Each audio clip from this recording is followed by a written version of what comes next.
नमस्कार। आज के इस वीडियो में मैं आपको क्लास 9 के मैथ का चैप्टर 1 बताने जा रहा हूं, जो कि पूर्णतः हिंदी माध्यम में होगा। तो जो भी हिंदी माध्यम के स्टूडेंट हैं उनके लिए वीडियो काफ़ी इम्पोर्टेंट होने वाला है और मैं काफ़ी ही आसान और अच्छे तरीके से आपको बताऊंगा। तो आप वीडियो को पूरी देखिए और उसके बाद खुद तय कर लीजिए। तो सबसे पहले हम लोग चैप्टर जो है वो X1 को देख रहे हैं और उसमें भी 1.1 को। तो 1.1 को शुरू करने से पहले मैं ये देख लेता हूँ कि 1.1 में हम लोगों को क्या क्या चीज़ें पढ़नी चाहिए। तो सबसे पहले आपको सभी प्रकार की संख्याओं के बारे में जानकारी होना चाहिए। जितनी भी संख्याएं हैं उनमें से संख्याओं का जो अलग अलग प्रकार होता है, परिमेय संख्या, पूर्ण संख्या, परिमेय संख्या, जिसको हम लोग बटा में लिख सकते हैं। पूर्ण संख्या जो 0 से शुरू होकर के अनंत तक चलता रहता है उसको हम लोग बोलते हैं पूर्ण संख्या। प्राकृत संख्या किसको बोलते हैं? जो 1 से शुरू होकर के अनंत तक चलते रहता है उसको हम लोग बोलते हैं प्राकृत संख्या। इसके अलावे अपरिमेय संख्या, जिसको हम लोग बटा के रूप में नहीं लिख सकते हैं, उसको बोलते हैं अपरिमेय संख्या। इन सभी संख्याओं के बारे में आपके पास जानकारी होना चाहिए। और संख्याओं के ऊपर मैंने एक अलग से वीडियो बनाया हुआ है जो आपको मेरे चैनल पर मिल जाएगा। मैं कोशिश करूंगा कि डिस्क्रिप्शन में उसका लिंक दे दूं, तो वहां से भी आप जो है वो डायरेक्टली सभी संख्याओं के बारे में अच्छे तरीके से बिल्कुल जान सकते हैं। पहले आप वो वाला वीडियो देख लीजिए मेरा, उसके बाद पुनः इस वीडियो को देखिए। इसके अलावा इस चैप्टर में आपको जो है वो नंबर लाइन यानी संख्या रेखा के बारे में भी आपको जानना है। संख्या रेखा किस प्रकार से होता है? इस प्रकार की एक रेखा जिसमें बीच में होता है 0, इधर होता है धनात्मक संख्या 1 2 3 4 5 6 इस प्रकार से। इसके बाद इधर होता है ऋणात्मक संख्या -1 -2 -3 -4 -5 इस प्रकार से। ये अप टू इन्फिनिटिव तक चलते जाता है, ये भी अप टू इन्फिनिटिव तक चलते जाता है। और आपको जो है वो इन सभी संख्याओं के बारे में जो है वो जानकारी होना चाहिए और इसके अलावा संख्या रेखा के बारे में भी जानकारी होना चाहिए। कुछ और चीज़ों को मैं आपको बता दूं। परिमेय संख्या, जिसको अलग अलग संकेतों से दर्शाया जाता है, ठीक ना। तो आपको परिमेय संख्या जो है वो Q से दर्शाया जाता है, पूर्ण संख्या को W से दर्शाया जाता है, प्राकृत संख्या को N से दर्शाया जाता है। अपरिमेय संख्या के लिए कोई विशेष ऐसे शब्द नहीं दिया हुआ है आपकी किताब में, लेकिन इसको P से ऐसे दर्शाया जाता है। और इसके अलावे पूर्णांक संख्या किसको बोलते हैं? जिसमें पूरी अंक उपस्थित हो, इसको Z से दर्शाया जाता है। Z एक जर्मन शब्द है, जेहलिन, जिसका अर्थ होता है जेहलिन जर्मन शब्द है, इसका अर्थ होता है गिनना। तो पूर्णांक को Z से, अपरिमेय संख्या को P से, प्राकृत को N से, पूर्ण संख्या को W से और परिमेय संख्या को Q से दर्शाया जाता है। तो आपको ये सारी चीज़ों के बारे में थोड़ा सा जानकारी होना चाहिए। अब हम लोग इसके बाद जो है, अगर ये सारी जानकारी आपके पास है, तब जाकर के आप जो है वो अपना एक्सरसाइज बनाने से पहले आप जो अभ्यास वाला जो क्वेश्चन दिया हुआ है, यानी उदाहरण में जो क्वेश्चन दिया हुआ है, जहाँ पर कि आपको बना करके भी दिखाया गया है किताब में, आप उसको पहले बना लें और उसके बाद आप एक्सरसाइज 1.1 को बनाएं। तो मैं यहाँ पर आपको सीधे 1.1 अभी बनाने के लिए दिखा रहा हूँ कि किस प्रकार से 1.1 वाले आप सवालों के जवाब देंगे, किस प्रकार से 1.1 वाला क्वेश्चन बनेगा। लेकिन इससे पहले आप जो है वो उदाहरण को ज़रूर खुद बना लें। तो आइए अब चलते हैं एक्सरसाइज 1.1 पर। तो ये है आपकी प्रश्नावली 1.1 का पहला क्वेश्चन, जिसे आप यहाँ पर देख सकते हैं स्क्रीन पर, और आप अपने किताब में भी पाएंगे सेम इसी प्रकार से क्वेश्चन दिया हुआ है। तो इसमें लिखा हुआ है कि क्या 0 एक परिमेय संख्या है? क्या आप इसे P/Q के रूप में लिख सकते हैं, जहाँ P और Q पूर्णांक है और Q का मान 0 नहीं है। तो मैंने आपको बताया था परिमेय संख्या किसको कहते हैं? जिसको हम बटे के रूप में लिख सकते हैं। तो ये पूछ रहा है कि क्या 0 एक परिमेय संख्या है? तो हम कहेंगे हाँ। और उसके बाद ये कह रहा है कि क्या आप इसे P/Q के रूप में लिख सकते हैं? हम कहेंगे हाँ, लिख सकते हैं। 0/1, 0/2, 0/3 इस प्रकार से हम चाहें तो इसको बटे के रूप में लिख सकते हैं। जहाँ पर P और Q पूर्णांक है, ये दोनों तो पूर्णांक है ही, और Q का मान आप देख सकते हैं 0 नहीं है, नीचे में 0 नहीं है। परिमेय संख्या उसी संख्या को कहते हैं जिसको हम बटा के रूप में लिख सकते हैं और जहाँ पर नीचे में कभी 0 नहीं होना चाहिए।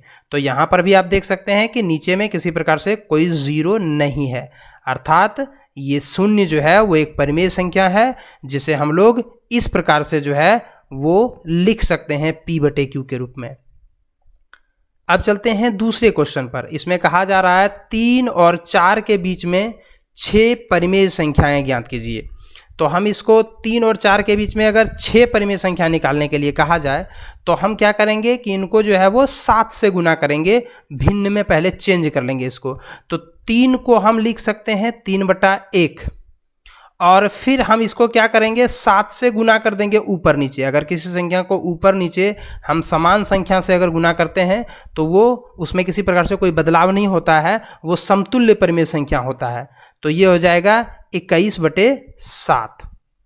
और फिर 4 को भी फिर इसी प्रकार से हम लिख सकते हैं 4/1 और इसको भी हम क्या करेंगे 7 से गुना करेंगे। अच्छा, 7 से हम क्यों गुना कर रहे हैं?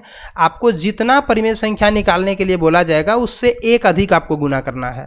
तो यहाँ 6 परिमेय संख्या निकालने के लिए कहा गया था, तो हमने जो है वो 7 से गुना किया, इसलिए ये हो जाएगा 28/7। अच्छा, ध्यान रहे नीचे में समान होना चाहिए। यहाँ पर भी आप देख सकते हैं 3/1 है और यहाँ पर भी 4/1 है। अगर कभी नीचे में असमान है तो पहले नीचे वाले को समान कर लेना है। इसके ऊपर भी एक अलग से वीडियो बना हुआ है, दो संख्याओं के बीच में परिमेय संख्या कैसे निकाला जाता है। आप उस वीडियो को भी देख लें तो आपको पूरी समझ में आ जाएगा। तो 3 को हम इस रूप में लिख सकते हैं और 4 को हम इस रूप में लिख सकते हैं। अब लिखेंगे इसके बीच की परिमेय संख्या, इसके बीच की परिमेय संख्या। तो इसके बीच की जब हम परिमेय संख्या निकालेंगे तो आप देख सकते हैं 21 से 28 के बीच में कौन कौन आता है? 22/7, 23/7, 24/7, 25/7, 26/7, 27/7, 1 2 3 4 5, 1 2 3 4 5 6 परिमेय संख्या हमने लिख दिया। तो हम यहाँ लिख देंगे इसकी बीच की 6 परिमेय संख्याएं, ये वाला है। तो इस प्रकार से हम लोग जो है वो 2 नंबर वाले क्वेश्चन को सॉल्व करेंगे। और इस प्रकार से और भी अगर आपके सामने क्वेश्चन आ जाए तो आप इसी प्रकार से इसको सॉल्व करिएगा। अधिक जानकारी के लिए आप हमारे एक और वीडियो को देख लीजिए जो पहले से चैनल पर अपलोड है, जिसमें मैंने 2 संख्याओं के बीच की परिमेय संख्या निकालने के 2-3 तरीके बताए हुए हैं। आप उन तरीकों को ध्यानपूर्वक देख लीजिए। अब हम लोग बात करते हैं तीसरा नंबर क्वेश्चन की। इसमें कहा रहा है कि इन दोनों के बीच में जो है वो 5 गो परिमेय संख्या निकालना है, 5 पीस। आप देख सकते हैं नीचे जो है वो बराबर है, बहुत अच्छी बात है। हम इसको लिखेंगे 3/5 और यहाँ पर लिख देंगे 4/5। 3/5 को यहाँ 5 परिमेय संख्या निकालने के लिए कहा जा रहा है, तो हम 6 से गुना करेंगे। तो हम इसको लिखेंगे और इसमें भी 6 से गुना कर देंगे, इसमें भी 6 से गुना कर देंगे। तो ये हो जाएगा 18/30। इसको भी हम क्या करेंगे 6 से गुना कर देंगे, तो ये भी हो जाएगा 24/30। अब लिखेंगे इसके बीच की 5 परिमेय संख्याएं।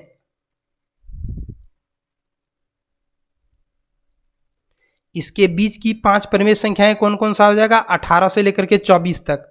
तो 19/30, 20/30, 21/30, 22/30, 23/30 और बस 5 हो गया। लेकिन अभी इसको आंसर में नहीं लिखना है, आपको यहाँ पर लिख देना है अर्थात 19/30 और जो कटने वाला होगा इसको कटा करके लिख देंगे 2/3। इसको 3 से कट जाएगा 7/10, ये 2 से कट जाएगा 11/15 और ये 23/30। मतलब जो कटने वाला होगा उसको आपको कटा देना है। क्यों कटा देना है? क्योंकि परिमेय संख्या किसको बोलते हैं? जिसको हम P/Q के रूप में लिख सकते हैं, जहां नीचे में कभी 0 नहीं होना चाहिए और इन दोनों के बीच में कटने वाला नहीं होना चाहिए। एक के अतिरिक्त कोई उभयनिष्ठ गुणनखंड नहीं होना चाहिए, इसलिए इसको कटा करके ये हमारा आंसर होगा। इस प्रकार से आप इस क्वेश्चन को बनाएंगे। अब चलते हैं अगला क्वेश्चन पर ये देख सकते हैं, नीचे दिए गए कथन सत्य हैं या असत्य, इसका कारण सहित आपको उत्तर देना है। तो इसमें आप देख सकते हैं, इस क्वेश्चन को बनाने के लिए आपको 3 चीज़ों के बारे में जानकारी होना चाहिए, परिमेय संख्या के बारे में, पूर्ण संख्या के बारे में और प्राकृत संख्या के बारे में। इन तीनों के बारे में आपको जानकारी होगा। आपने हमारे वीडियो को देखा होगा जिस पर मैंने सभी संख्याओं के बारे में बताया हुआ था। तो सबसे पहला वाला क्वेश्चन को हम लोग देखते हैं। प्रत्येक प्राकृत संख्या एक पूर्ण संख्या है। प्राकृत संख्या कौन सा होता है? 1 2 3, 1 से जो शुरू होता है, 1 2 3 और ऐसे करके चलते रहता है। ये प्राकृत संख्या, क्या ये सब पूर्ण संख्या भी है? बिल्कुल है। सभी प्राकृत संख्या जो है वो पूर्ण संख्या है। हम लिख देंगे सत्य, यहां पर लिखेंगे सत्य। प्रत्येक प्राकृत संख्या एक पूर्ण संख्या होती है, सत्य। उसके बाद लिख देंगे चूंकि प्राकृत संख्या और जीरो यानी कि शून्य मिलकर पूर्ण संख्या का निर्माण करते हैं, मिलकर पूर्ण संख्या का निर्माण करते हैं।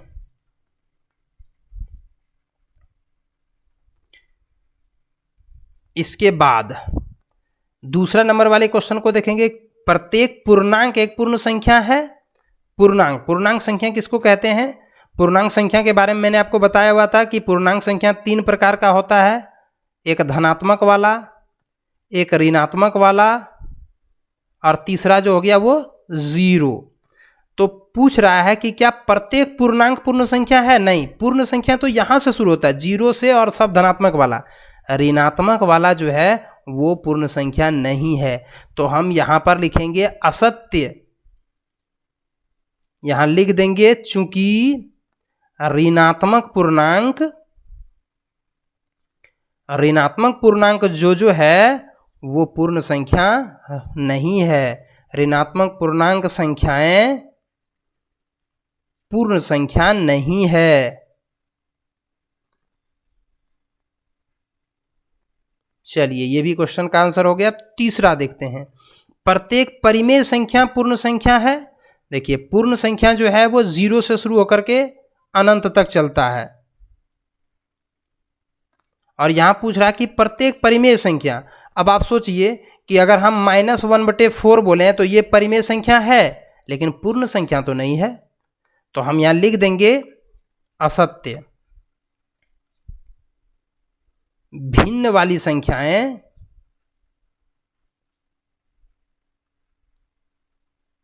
हम यहां ऋणात्मक लिख देते हैं, ज्यादा अच्छा रहेगा। ऋणात्मक भिन्न वाली संख्या या कोई भी ऋणात्मक संख्या। ऋणात्मक संख्याएं, जितनी भी हम लोग ऋणात्मक संख्याओं को देखते हैं, माइनस वाला जितनी भी संख्या देखते हैं, ऋणात्मक संख्याएं परिमेय संख्या हैं। जितनी भी आप माइनस वाला संख्या देखते हैं वो सारा का सारा जो है वो परिमेय संख्या है, लेकिन वो पूर्ण संख्या नहीं है। लेकिन पूर्ण संख्या नहीं है, संख्या नहीं है। सभी ऋणात्मक संख्या जो है वो परिमेय संख्या है, लेकिन वो पूर्ण संख्या नहीं है। तो इस प्रकार से आप एक्सरसाइज 1.1 को बनाएंगे। अब जो है आपको मैं बताऊंगा 1.2। एक्सरसाइज 1.2 को देखने से पहले हम लोग ये देख लेते हैं कि एक्सरसाइज 1.2 में क्या क्या आ सकता है। मतलब उससे पहले जो चीज़ें दी हुई है उदाहरण में, उसको थोड़ा सा देख लेते हैं। उसके बाद एक्सरसाइज 1.2 की भी शुरुआत करेंगे। तो इस चैप्टर में जो है वो आपको अपरिमेय संख्या के बारे में जानकारी होना चाहिए। यानी जब आप एक्सरसाइज 1.2 को बनाएंगे तो वैसी स्थिति में आपके पास अपरिमेय संख्याओं के बारे में जानकारी होनी चाहिए। अपरिमेय संख्या किसको कहते हैं? जिसको हम लोग P/Q के रूप में नहीं लिख सकते हैं। जैसे √13, √12, √2, मतलब रूट के अंतर्गत में वो संख्या जिसका पूर्ण वर्गमूल नहीं निकलता है, ऐसी संख्याओं को हम लोग अपरिमेय संख्या कहते हैं। इसके अलावे कुछ ऐसी संख्याएं जिसका दशमलव जो है वो प्रसार अनवसानी अनावर्ती या अनवसानी आवर्ती होता है। मतलब इसका समझा देते हैं मैं आपको। मान लो कि किसी भी संख्या का दशमलव प्रसार इस प्रकार से है, जिसमें आप देख रहे हैं कि एक ही संख्या को ना तो रिपीट कर रहा है और ना ही ये खत्म हो रहा है। इस प्रकार से ये डॉट डॉट डॉट डॉट चलते जाएगा। या फिर कई बार ऐसे होता है कि एक ही संख्या को बार बार ये रिपीट कर रहा है। तो इस प्रकार की जो भी संख्याएं होंगी, ये जो संख्या हो जाएगी ये हो जाएगा परिमेय संख्या। जिसमें रिपीट हो जाता है वो परिमेय संख्या, और जिसमें रिपीट नहीं होता है, हर बार नई नई संख्याएं आ जाती है, ये हो जाता है अपरिमेय संख्या। तो आप ध्यान रखें कि अपरिमेय संख्या किसको बोलते हैं? रूट के अंतर्गत में ऐसी संख्या जिसका पूरी वर्गमूल नहीं निकलता है, और ऐसी संख्या जिसका दशमलव प्रसार जो है वो ऐसा हो कि ना वो रिपीट कर रहा है और ना ही खत्म हो रहा है। जैसे आपके सामने कुछ इस प्रकार से हम अगर दे दें, मतलब कुछ भी आ रहा है और हर बार अलग अलग आ रहा है, रिपीट नहीं कर रहा है, तो ऐसी संख्या को हम लोग बोलेंगे अपरिमेय संख्या।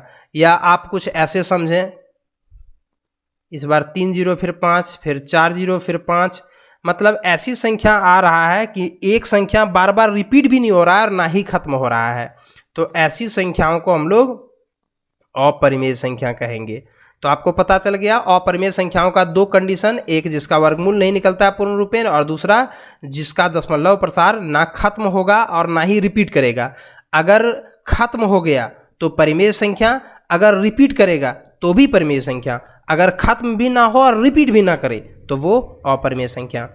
अब हम थोड़ा सा और चलते हैं, और इस चैप्टर में मतलब एक्सरसाइज 1.2 को बनाने के पूर्व आपको थोड़ा सा पाइथागोरस प्रमेय के बारे में भी जानकारी होना चाहिए। पाइथागोरस प्रमेय क्या है? पाइथागोरस प्रमेय के बारे में आपने हल्का सा क्लास 8 में पढ़ा होगा। एक समकोण त्रिभुज, समकोण त्रिभुज किसको कहते हैं? ऐसा त्रिभुज जिसका कोई एक कोण 90 डिग्री यानी समकोण हो, और समकोण के सामने वाली जो भुजा होती है उसको कर्ण कहा जाता है, और ये नीचे वाला जो होता है इसको आमतौर पर आधार कहा जाता है, और ये जो है इसको लंब या फिर ऊंचाई कहते हैं।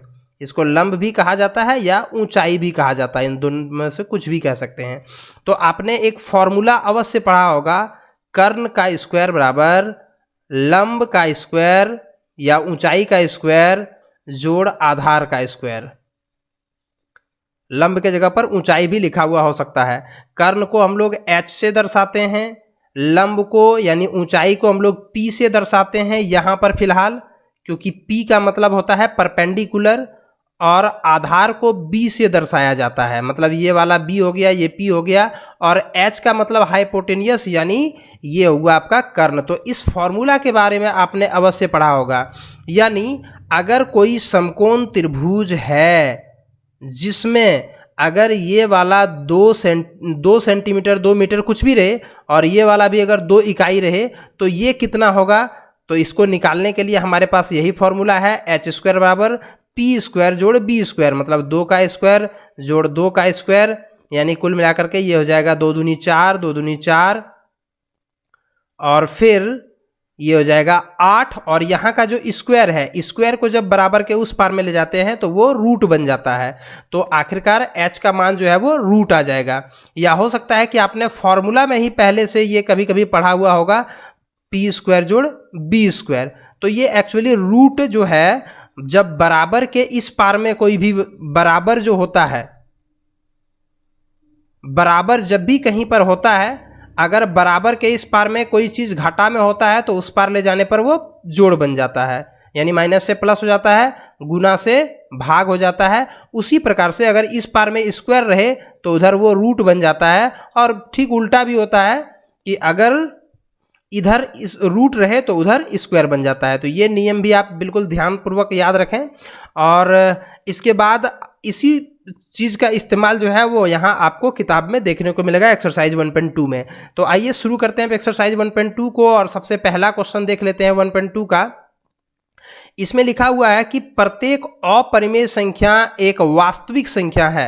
वास्तविक संख्या के बारे में मैंने आपको संख्या वाले जो एक वीडियो था उसमें मैंने आपको बताया हुआ था, उम्मीद करते हैं कि आपने उसको देखा होगा। परिमेय संख्या और अपरिमेय संख्या दोनों मिलकर वास्तविक संख्या का निर्माण करते हैं। मतलब दुनिया में जितना भी परिमेय संख्या है और जितना भी अपरिमेय संख्या है, दोनों को मिला देंगे तो बन जाएगा वास्तविक संख्या। मतलब वास्तविक संख्या दो प्रकार का होता है, परिमेय और अपरिमेय। तो यहाँ पूछ रहा है प्रत्येक अपरिमेय संख्या एक वास्तविक संख्या होती है। प्रत्येक अपरिमेय संख्या मतलब दुनिया में जितना भी अपरिमेय संख्या है, सारा का सारा वास्तविक संख्या है। हाँ है ही। आप देख सकते हैं कि वास्तविक संख्या का ही तो भाग है परिमेय संख्या, तो परिमेय संख्या तो इस होबे करेगा। तो इसी प्रकार से यहाँ पर हम आंसर देते हैं रोमन 1 का और लिखेंगे सत्य। ये बात जो है वो बिल्कुल सत्य है। सभी अपरिमेय संख्या जो है, सभी अपरिमेय संख्या और परिमेय संख्या के समूह को, परिमेय संख्या के समूह को, सभी परिमेय संख्या और अपरिमेय संख्या के समूह को ही तो वास्तविक संख्या कहते हैं। इसलिए जितना भी अपरिमेय संख्या है वो सारा का सारा वास्तविक संख्या भी होगा। अब हम लोग करते हैं आंसर 2 को, और आंसर 2 में हम लोग देखते हैं कि आंसर 2 में हमें क्या लिखना है। आंसर 2 में कहा जा रहा है कि संख्या रेखा का प्रत्येक बिंदु रूट m के रूप का होता है, जहां m एक प्राकृत संख्या है। प्राकृत संख्या को याद कीजिए कब से कहां से शुरू होता है, 1 से। तो क्या संख्या रेखा पर जितना भी बिंदु होता है वो सब क्या प्राकृत संख्या या रूट प्राकृत संख्या के रूप का होता है? नहीं, कुछ संख्या तो माइनस में भी होता है। माइनस वाला संख्या तो प्राकृत संख्या है ही नहीं। तो इसीलिए हम इसका जो आंसर लिखेंगे वो लिखेंगे असत्य, क्योंकि सारा का सारा जो है वो संख्या रेखा पर केवल प्राकृत संख्या ही नहीं होती है। ये पूछ रहा है कि प्रत्येक बिंदु नहीं होता है, कुछ बिंदु होता है, ये हम बोल सकते हैं। तो हम यहां पर लिखेंगे असत्य।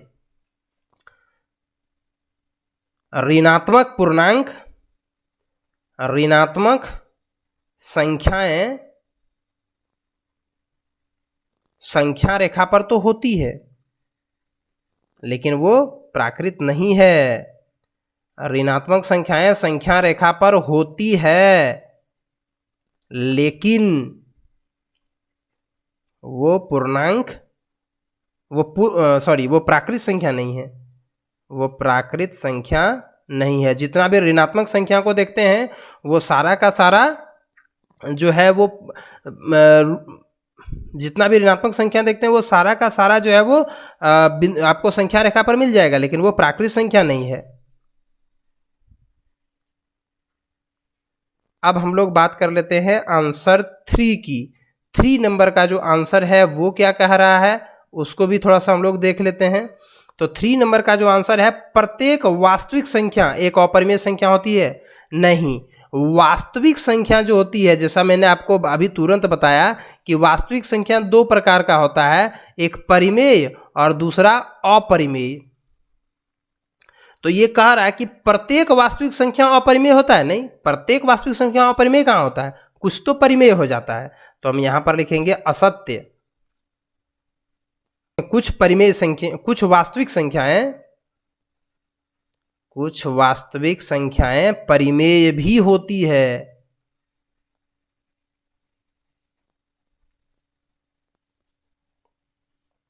कुछ वास्तविक संख्याएं जो है वो परिमेय भी होती है। प्रत्येक वास्तविक संख्या परिमेय नहीं होता है, कुछ परिमेय होता है, कुछ अपरिमेय होता है। तो इस प्रकार से इसमें जो है वो कारण के साथ उत्तर मांगा हुआ था, मैंने सब में कारण के साथ आपको उत्तर दे दिया। अगर आपको यहाँ पढ़ने में दिक्कत हो रहा है तो मैंने बोल के भी लिखा हुआ है इसको। इसमें सत्य सभी अपरिमेय संख्या और परिमेय संख्याओं के समूह को ही वास्तविक संख्या कहते हैं। इसमें लिखे हुए हैं असत्य ऋणात्मक संख्या संख्या रेखा पर होती है लेकिन वो प्राकृत संख्या नहीं है। और इसमें लिखे हुए हैं असत्य कुछ वास्तविक संख्याएं जो है वो परिमेय संख्या भी होती है। तो इन तीनों का आंसर आप इसी प्रकार से लिख सकते हैं। अब चलते हैं नेक्स्ट क्वेश्चन पर। नेक्स्ट क्वेश्चन जो है, क्या सभी धनात्मक पूर्णांकों के वर्गमूल अपरिमेय होते हैं? यदि नहीं तो एक ऐसी संख्या का वर्गमूल का उदाहरण दीजिए जो परिमेय है। चलिए, यहाँ पर जो क्वेश्चन पूछा जा रहा है कि क्या सभी धनात्मक पूर्णांकों का वर्गमूल अपरिमेय होता है? मैंने अभी आपको बताया हुआ था कि √13, √12, √8, √7 ये सारी की सारी संख्या जो है वो अपरिमेय है, क्योंकि इसका वर्गमूल जो है वो पूर्ण रूपेण नहीं निकलता है, पूर्ण रूपेण नहीं कटता है, मतलब दशमलव में ये चलते जाएगा, यानी इसका जो दशमलव प्रसार होगा वो ना तो खत्म होगा और ना रिपीट करेगा, जैसा मैंने आपको अभी कुछ देर पहले बताया हुआ था।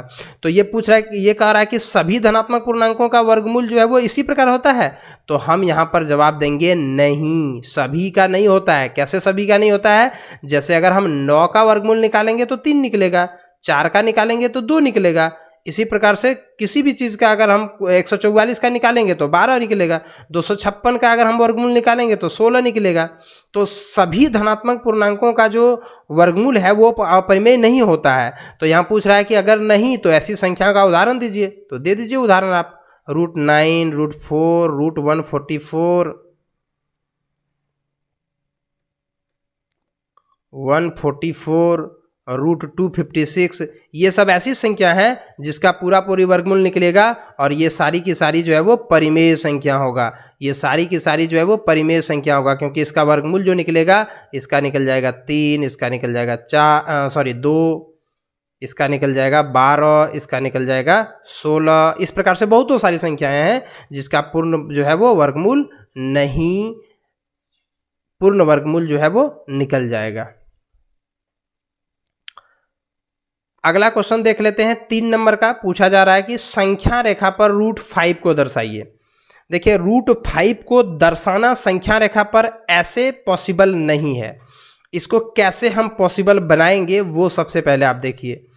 अगर आपको हम बोल दें कि 5 को दर्शाइए तो आप आसानी से इसे दर्शा सकते हैं। जैसे आप क्या करिएगा कि यहाँ से आराम से 1 2 3 4 5 और इधर होता है नेगेटिव नंबर, ये संख्या रेखा पर तो आपको पता ही होगा। तो अगर मैंने आपको कह दिया कि 5 को दर्शाइए तो आप आसानी से यहाँ पर दर्शा देंगे कि यही वाला बिंदु जो है वो 5 है, ये आप आसानी से बता देंगे।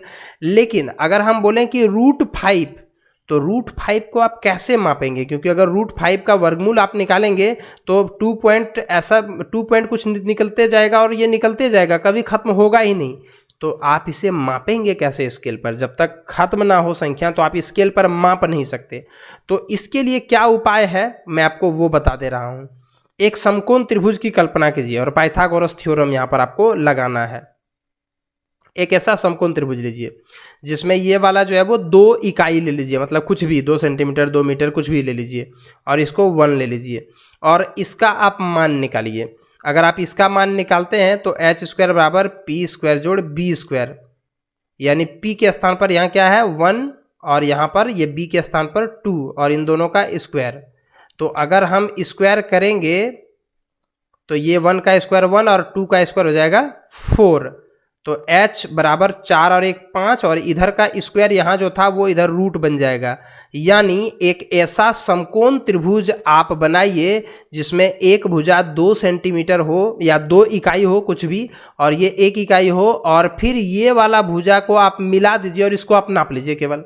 मतलब आपको क्या करना है, 2 इकाई का एक लाइन लिए, फिर 1 इकाई का एक लाइन लिए, इसको 90 डिग्री पर बना दिए और उसके बाद यहाँ से यहाँ तक की लंबाई को नाप लिए, यही हो गया √5। तो सेम वही प्रोसेस यहाँ पर भी हम इस्तेमाल करेंगे। यहाँ पर भी हम वही प्रोसेस का इस्तेमाल करेंगे। ये हुआ 0, यहाँ से हमने 2 इकाई लिया और यहाँ से 1 इकाई लिया। ये हुआ यहाँ से यहाँ तक 2 इकाई और फिर यहाँ से यहाँ तक 1 इकाई और हमने इसको मिला दिया। तो ये वाला जो लंबाई हुआ यही लंबाई तो √5 हुआ। अब इसी लंबाई को हम क्या करेंगे कि कंपास से माप लेंगे और सेम इसको त्रिज्या मान करके जो है एक वृत्त की तरह जो है वो ऐसे घुमा देंगे।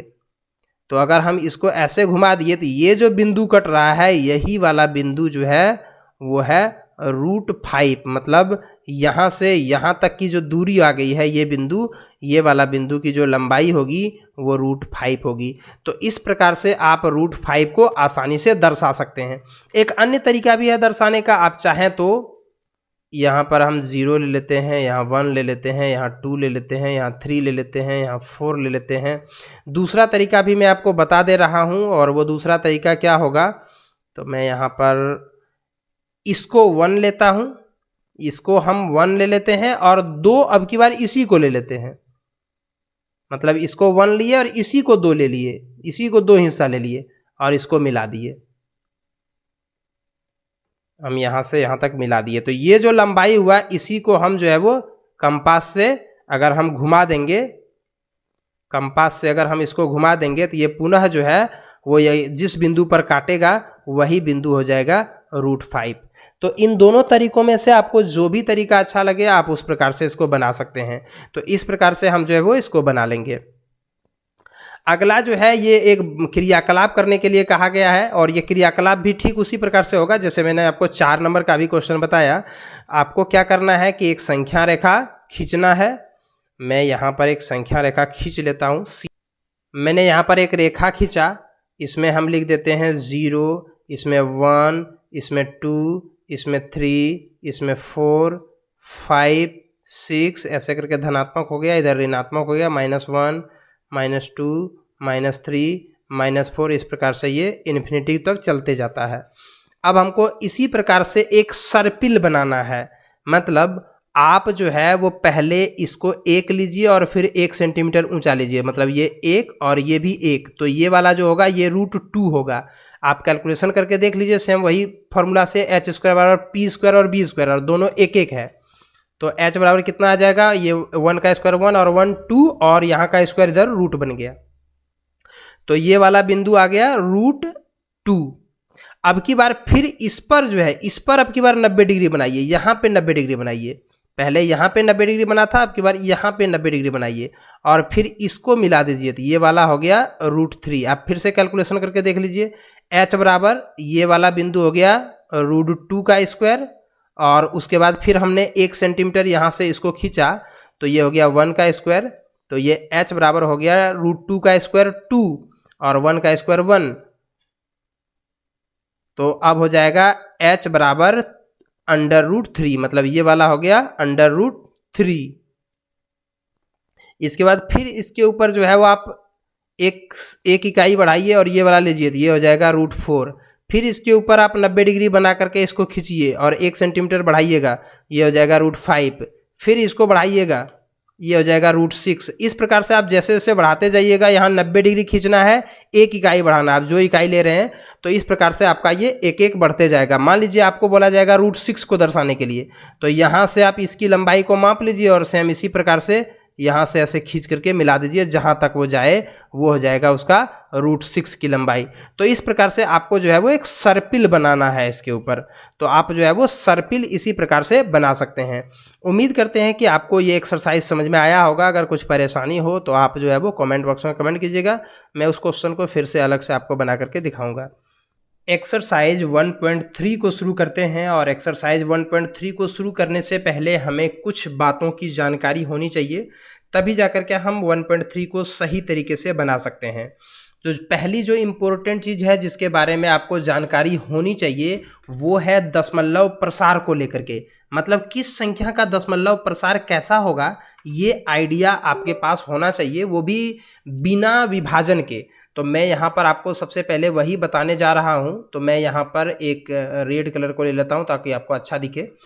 तो सबसे पहले हम दशमलव प्रसार के बारे में अगर हम बात करें, दशमलव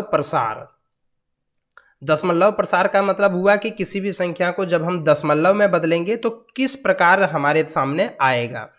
तो अगर हम किसी भी संख्या को दशमलव में बदलें, जैसे मान लीजिए हमने 2 से 5 को भागा दिया, तो 2 से अगर हम 5 को भगा देंगे तो 2 दूनी 4, 5 में 4 घटा तो 1, दशमलव देंगे तो 0, 2 पंचे 10। मतलब ये देख सकते हैं आप पूरा पूरी कट गया। यानी हम दशमलव प्रसार को इस प्रकार से कुछ भागों में बांट सकते हैं। मैं आपको वही यहाँ पर बता रहा हूँ। इधर मैं रफ करूँगा, तो इधर जो होगा वो आप रफ सोचिएगा। तो एक ये कंडीशन आया। एक अन्य कंडीशन को देखते हैं। 3 से अगर हम 10 को भागा देंगे तो 3 तिया 9 बचा 1, दशमलव बैठाए फिर 0, फिर 3 तिया 9 फिर बचा 1, फिर दशमलव आया 3 तिया 9, फिर हमने बिठाया, फिर मतलब इस प्रकार से ये 3.333 ये कट गया पूरा पूरी, ये पूरा पूरी कट गया, ये कट ही नहीं रहा है। तो इस आधार पर हम लोग बोल सकते हैं कि दशमलव प्रसार जो है वो कितने प्रकार का होता है, 2 प्रकार का। एक शांत जो कि पूरा पूरी कट जाए और दूसरा हो जाता है अशांत। जो कि पूरा पूरी ना कटे। तो आपको यही चीज़ को समझना है कि दशमलव प्रसार दो प्रकार का होता है, एक शांत और दूसरा अशांत। अच्छा, शांत वाला तो पूरा पूरी कट गया। अशांत में जो है वो दो प्रकार का आएगा।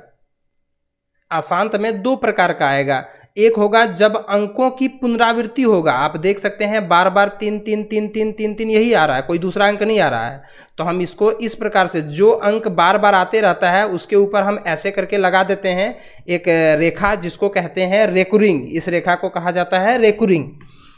तो इस प्रकार से जो है वो जो संख्या बार बार आ रहा है उसके ऊपर हम रेकुरिंग अगर डाल देंगे तो इसका मतलब वो बार बार आ रहा है। तो इस आधार पर जो है हम इसको दो भागों में बांट सकते हैं, जिसमें पुनरावृत्ति होता है, जिसमें पुनरावृत्ति नहीं होता है। यानी पुनरावृत्ति को हम एक दूसरा बोल सकते हैं आवर्ती। आवर्ती या पुनरावृत्ति दोनों एक ही शब्द है। और दूसरा जो हो जाएगा वो अनावर्ती, मतलब जिसमें पुनरावृत्ति ना हो। तो पुनरावृत्ति किसमें नहीं होता है? जैसे अगर आप √13 का वर्गमूल निकालेंगे, तो अगर √13 का वर्गमूल निकालेंगे, तो मैं यहाँ पर वर्गमूल निकालता नहीं हूँ क्योंकि इसमें काफ़ी ज़्यादा समय लग जाएगा, तो मैं फट से कैलकुलेटर का इस्तेमाल कर लेता हूँ थोड़ा सा, और वहाँ मैं आपको दिखा देता हूँ। हालांकि आप जो है वो मैथ बनाते वक्त कैलकुलेटर का इस्तेमाल ना करें, क्योंकि इसमें जो है वो आपको काफ़ी ज़्यादा नुकसान होगा।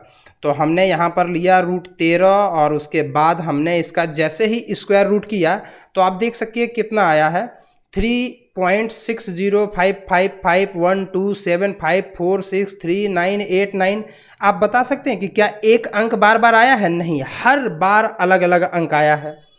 आप कहीं से कुछ नहीं बोल सकते हैं कि अगली बार कौन सा अंक आएगा, इसका आप निर्धारण नहीं कर सकते हैं इसमें। लेकिन अगर आपसे हम पूछें कि बताओ इसमें अगला अंक क्या आएगा, तो आप आराम से बोल सकते हैं कि इसमें अगला अंक 3 आएगा। तो कुछ अंकों में जो है वो पुनरावृत्ति होता है, मतलब कभी कभी दशमलव प्रसार जो है वो पुनरावृत्ति होता है, जो इसके अंतर्गत में आता है, और जो पुनरावृत्ति नहीं होता है उसको इसके अंतर्गत में आता है। इसके अंतर्गत में जैसे ये सब आ जाएगा, √13, √17, √5, √2, ये सब जितना भी आएगा, इन सबों का जब दशमलव प्रसार करेंगे तो वो सारा इसमें आ जाएगा, अनावर्ती वाला में आ जाएगा। तो इस आधार पर हम लोग बोल सकते हैं कि दशमलव प्रसार कितने प्रकार का होता है? 3 प्रकार का।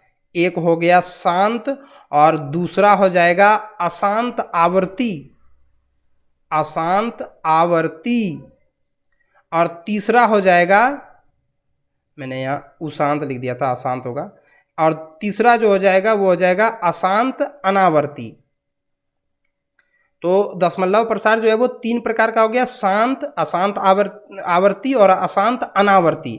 मतलब एक जो कट के खत्म हो जाए, दूसरा जो खत्म ना हो लेकिन एक ही संख्या बार बार रिपीट हो, या 2-3 गो संख्या बार बार रिपीट करते रहे, और अनावर्ती में जब रिपीट करे ही नहीं संख्या को और ख़त्म भी ना हो, ना ख़त्म हो ना संख्या का रिपीटेशन हो, तो वैसे स्थिति में हम उसको बोलेंगे अनावर्ती। तो इसमें से जो है इस कैटेगरी की जो संख्या होती है इसको परिमेय कहते हैं, इस कैटेगरी की जो संख्या होती है इसको भी परिमेय कहते हैं, लेकिन इस कैटेगरी की जो संख्या होती है उसको अपरिमेय कहते हैं। यानी इस कैटेगरी की जो संख्या होगी इसको हम P/Q के रूप में नहीं लिख सकते हैं, इसको P/Q के रूप में लिख सकते हैं, इसको भी P/Q के रूप में हम लिख सकते हैं। मैं लिखने का आपको तरीका भी बताऊंगा। तो सबसे पहले आपके पास ये अगर जानकारी है तो 1.3 जो है वो आप काफ़ी आसानी से बना पाएंगे। अब हम चलते हैं थोड़ा सा और 1-2 चीज़ों को देख लेते हैं। इसके बाद हम लोगों को थोड़ा सा जो जानना है वो ये कि किसी संख्या को हम बिना देखे कैसे कह सकते हैं कि इसका दशमलव प्रसार शांत होगा या अशांत आवर्ती होगा। अनावर्ती तो होगा ही नहीं। क्यों नहीं होगा? क्योंकि मैंने बताया था कि अपरिमेय संख्याओं का ही दशमलव प्रसार, अपरिमेय संख्याओं का दशमलव प्रसार जो होता है वो अशांत अनावर्ती होता है, अशांत अनावर्ती होता है। बाकी जितनी भी संख्याएं हैं, बाकी सबों का जो दशमलव प्रसार होता है वो सब या तो शांत होगा या अशांत आवर्ती होगा। अपरिमेय संख्या का अशांत अनावर्ती होगा। तो आप जैसे ही इसको बटा में देख रहे हैं, अगर बटा में लिख ही दिए तब तो ये परिमेय संख्या हो गया।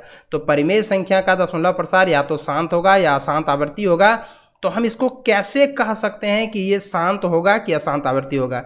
तो मैं बता दूं कि इसका जो दशमलव प्रसार होगा वो अशांत आवर्ती होगा। अब आप पूछिएगा कि ये कैसे आपको पता चला, हमको कैसे पता चल गया?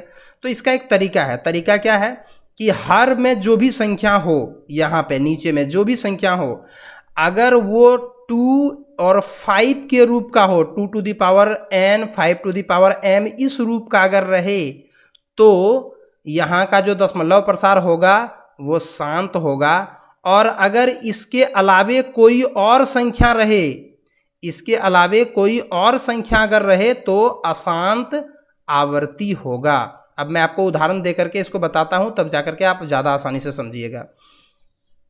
मान लीजिए हमारे पास एक संख्या है 1/20।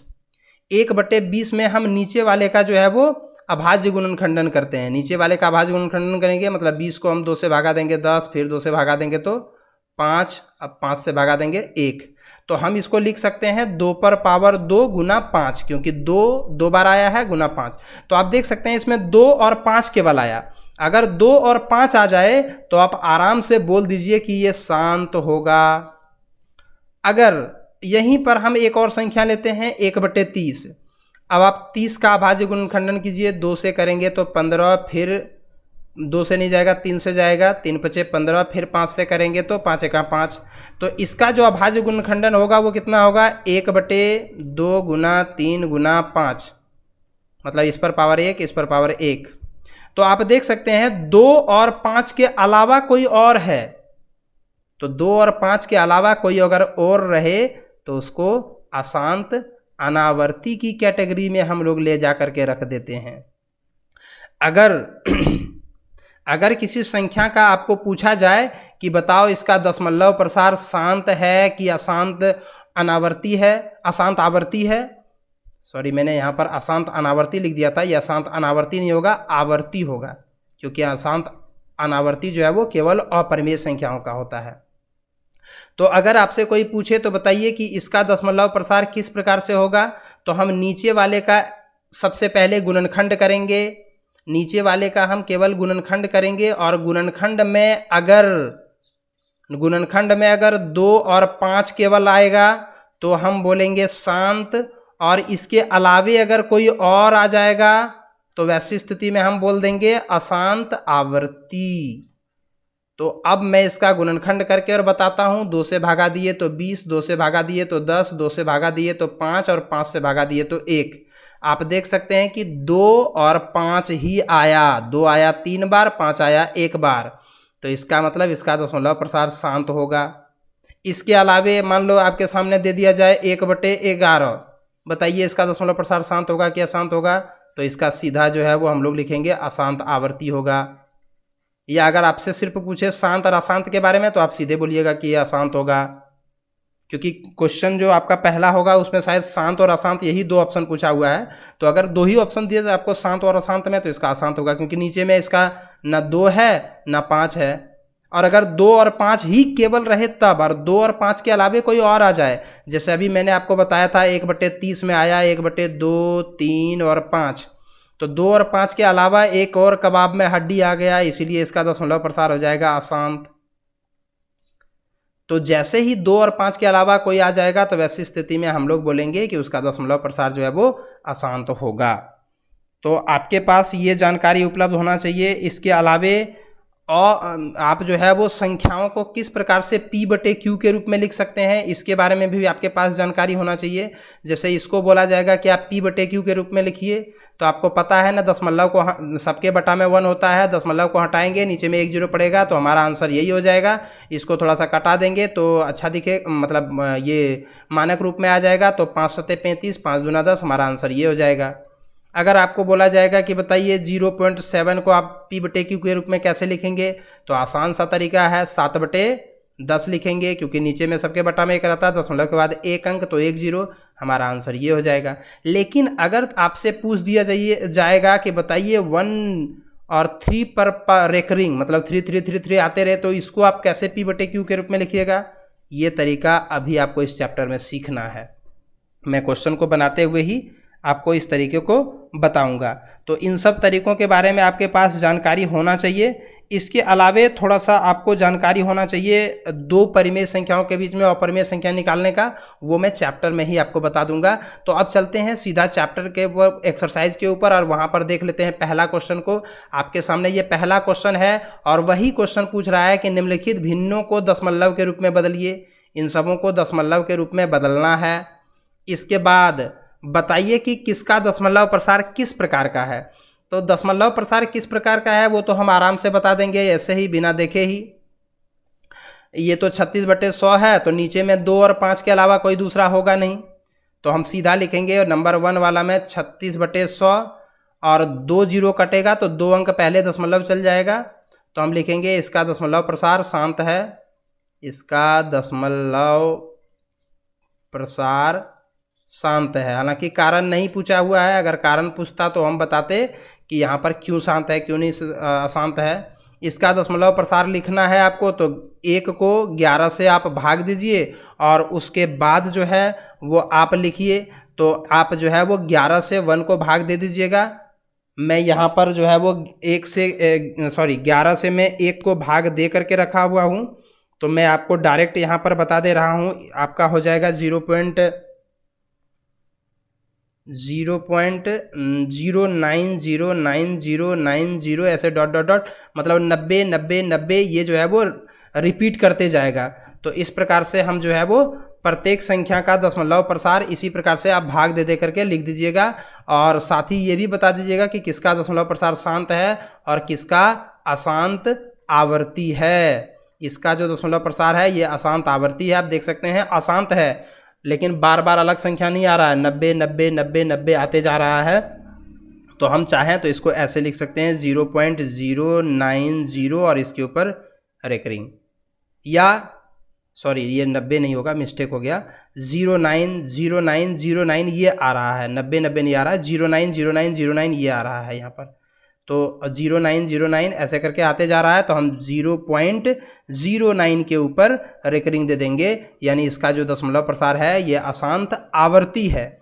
तो इस प्रकार से आप सभी संख्याओं का जो है वो आप खुद बना लेंगे, ज़्यादा अच्छा रहेगा। वैसे मैं आपको अगर बना करके दिखाता हूँ तो उसमें ज़्यादा समय लगेगा, तो मैं फिर भी कोशिश करता हूँ कि मैं आपके सामने जो है वो शॉर्टकट में केवल आंसर लिख दे रहा हूँ ताकि आपको दिक्कत ना हो। तो इसका मैंने अभी बता ही दिया 0.09 ये हो जाएगा अशांत आवर्ती। इसका अभी मैंने बता ही दिया 0.636 ये हो जाएगा शांत। इसके बाद इसको आपको क्या करना है, पहले पूर्णांक को तोड़ लेना, 8 चौक 32 और एक 33/8। 33/8 का मतलब हुआ कि आप 33 को 8 से डिवाइड करेंगे तो आ जाएगा 4.125 और पूरा पूरी कट जाएगा, यानी ये शांत। क्यों कटा, क्योंकि नीचे में 8 था और 8 का दशमलव अगर हम गुणनखंड करेंगे तो केवल 2 आएगा। इसी प्रकार से यहाँ पर 3/13 करना है, यानी 13 से 3 को भागा देना है, तो आपके सामने जो संख्या आएगी वो इस प्रकार से आ जाएगा 0.230769 ये 9, और इतना जो है वो रिपीट होते जाएगा, यानी ये हो जाएगा अशांत आवर्ती। अगर हम 2 को 11 से भागा देंगे तो वैसी स्थिति में हमारे पास कितना आ जाएगा 0.1818 ऐसे करके ये आते रहेगा। तो 1818 बार बार नहीं लिखना है, इसके ऊपर रेकरिंग लगा देना है। इसका मतलब 181818 आ ही रहा है, यहाँ पर पूरे के ऊपर रेकरिंग लगा, इसका मतलब कि इतना आएगा, फिर इतना आएगा, फिर इतना आएगा, फिर इतना आएगा, इस प्रकार से आते रहेगा। तो इसका भी दशमलव प्रसार जो होगा वो अशांत आवर्ती होगा। आपको नीचे से ऊपर वाले को भाग देना है, बस आपके पास यही सबसे अच्छा उपाय है। और यहाँ पर 329 को पहले 4 से भागा देना है। 329 को अगर हम 4 से भागा देंगे पहले, तो वैसी स्थिति में ये कितना बचेगा वो मैं आपको बता दूं, क्योंकि इसमें जो है वो ये ज़रूरी है। आप 400 से भागा देने में आपको थोड़ा सा मुश्किल होगा, तो हम केवल इसको अगर 4 से भागा दें तो 82.25 आएगा, और 4 से इसको भी भागा दे देंगे, मतलब 4 से इसको भी दे दिया, इसको भी दे दिया, 4 से हमने दोनों को कटा दिया, तो 4 से अगर दोनों को कटा दिया तो नीचे में बच जाएगा 100। तो अब 2 जीरो कटेगा तो 2 अंक पहले आ जाएगा, यानी 8225 हमारे पास जो आ जाएगा वो ये आ जाएगा, और इसका दशमलव प्रसार जो है वो शांत हो जाएगा। तो इस प्रकार से जो है आप क्वेश्चन नंबर 1 को बना लीजिएगा।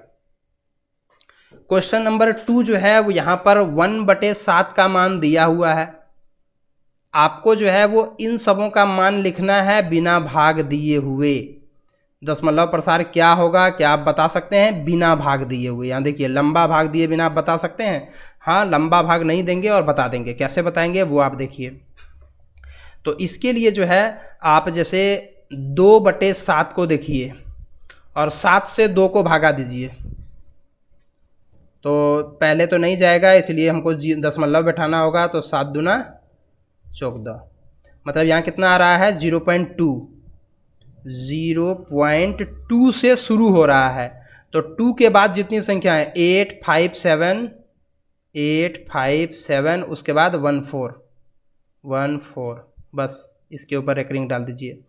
फिर 3/7 को लिखना है, तो वही तरीका आप अपनाइए, 7 से 3 को भागा देना है। यहाँ बोल रहा है कि लंबा भागा नहीं देना है, थोड़ा सा देना है, तो थोड़ा सा हम दे रहे हैं। यहाँ पर दशमलव रखेंगे तो ये हो जाएगा 7 चौका 28, तो बचेगा 2, तो यहाँ पर कितना आ गया? 4। उसके बाद जो है यहाँ पे हमको लिखना है 4 को 0.4 लिखेंगे, और 4 के बाद क्या है? 28571, 2857 और आगे वाला 1, इसके ऊपर एक रिंग डाल दीजिए। इसी प्रकार से 4/7 को भी लिखना है। 7 से 4 को डिवाइड करेंगे, 0 देंगे, 0 पॉइंट, और उसके बाद 7 पचे 35, तो ये कितना हो जाएगा? 0.5, और 5 के बाद कौन है? 7। उसके बाद आगे में कौन कौन है? 1428, 1428। इसी प्रकार से आप सारे संख्याओं को, यहाँ जो 5/7, 6/7 है, सबको आप इसी प्रकार से लंबा भागा दिए बिना निकाल सकते हैं। अब तीसरा नंबर जो क्वेश्चन है वो थोड़ा सा जो है वो आपको P/Q के रूप में बदलना है इन संख्याओं को। तो कैसे आप बदलिएगा? ऐसे शॉर्टकट तरीका है, बट यहाँ पे आपको बना करके पूरी दिखाना है। तो मैं यहाँ पर शॉर्टकट तरीका ना बता करके आपको जो है वो थोड़ा सा लंबा वाला ही बताता हूँ, क्योंकि आपको एग्जाम में लंबा वाला ही लिखने के लिए आएगा। तो हम यहाँ पर इसको बोल रहा है P/Q के रूप में लिखिए।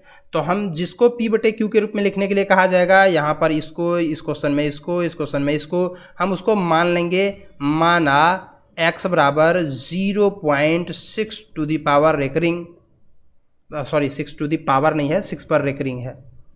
x बराबर 0.6666 डॉट डॉट डॉट। इसका मतलब तो यही हुआ कि 6 के ऊपर रेकरिंग का मतलब हुआ कि 6 6 6 6 आ ही रहा है।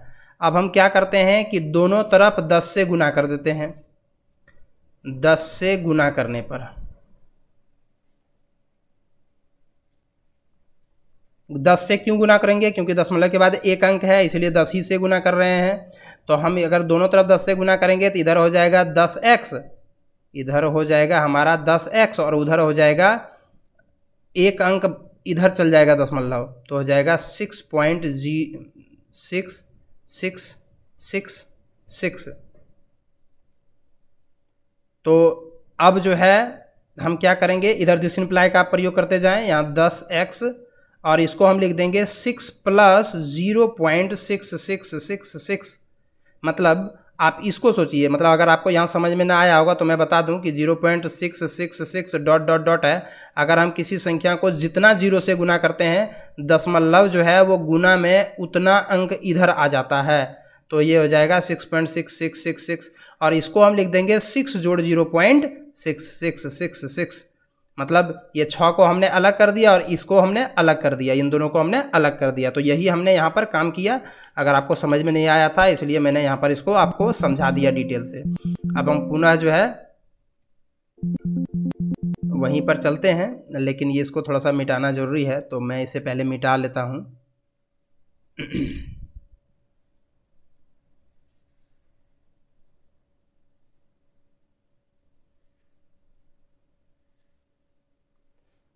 तो अब हम यहाँ पर आगे चलेंगे और इसमें देखेंगे कि यहाँ पर जो है वो रूट अगर 10x है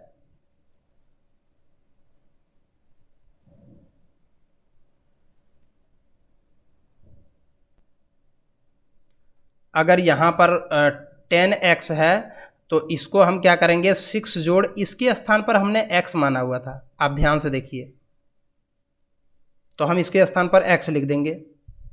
अब ये हो गया 10x और इस x को इधर ले आएंगे, बचेगा 6। तो यहाँ पर कितना बच जाएगा हमारे पास, 10x में एक x चला गया तो बचा 9x बराबर 6। इसके बाद हम क्या करेंगे, x को इधर जब रख लेंगे तो 9 चल जाएगा उधर जाकर के भागा में, और x बराबर हो जाएगा 6/9, यानी इसको कटा देंगे हम तो ये 2 से कट जाएगा, 2 तिया 6 सॉरी 3 से कट जाएगा, 3 दूना 6 3 तिया 9। फाइनली हमारा आंसर आ गया। हमने इस संख्या को p/q के रूप में लिख दिया और ये इतना आया। अब हम इसको बनाएंगे और इस पर आप ध्यान से देखिए केवल 7 के ऊपर रेकरिंग है, सब संख्या के ऊपर रेकरिंग नहीं है, तो हम इसको अब बनाते हैं। फिर से हम वही करेंगे, माना x इज इक्वल टू 0.47 और केवल 7 पर रेकरिंग। अब हम क्या करते हैं कि इसको जो है वो 10 से गुना करते हैं।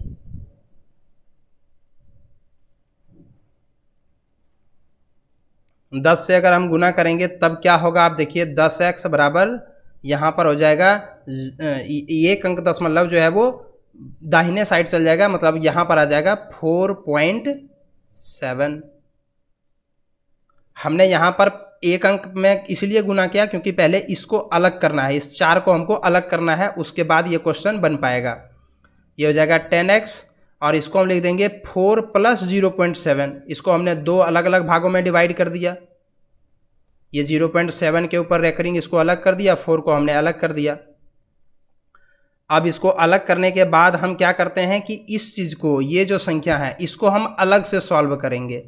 ये जो संख्या है इसको हमने अलग से सॉल्व करना है। 10x बराबर ये 4 और ये प्लस, और इसके स्थान पर हम मान लेते हैं y, और इसको हम अलग कहीं पर सॉल्व करते हैं, y बराबर 0.7। फिर से ये वही प्रकार का क्वेश्चन आ गया जैसा हमने बनाया था। तो अब की बार हम फिर लिखेंगे y बराबर 0.777 डॉट डॉट डॉट। दोनों तरफ फिर हम क्या करेंगे, 10 से गुना करेंगे,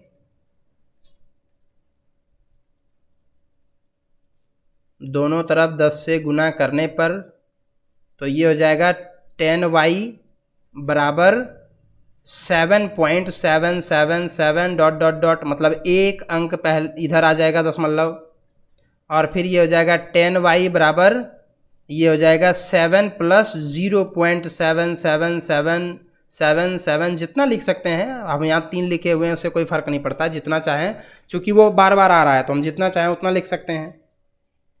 ये हो जाएगा 10y बराबर 7 प्लस इसके इसी को तो हमने y माना हुआ है, आप यहाँ पर देख लीजिए, तो हम इसके स्थान पर लिख देंगे y, और ये हो जाएगा 10y और इस y को इस पार में ले आएंगे, तो यहाँ से 9y बराबर 7 और y बराबर 7/9।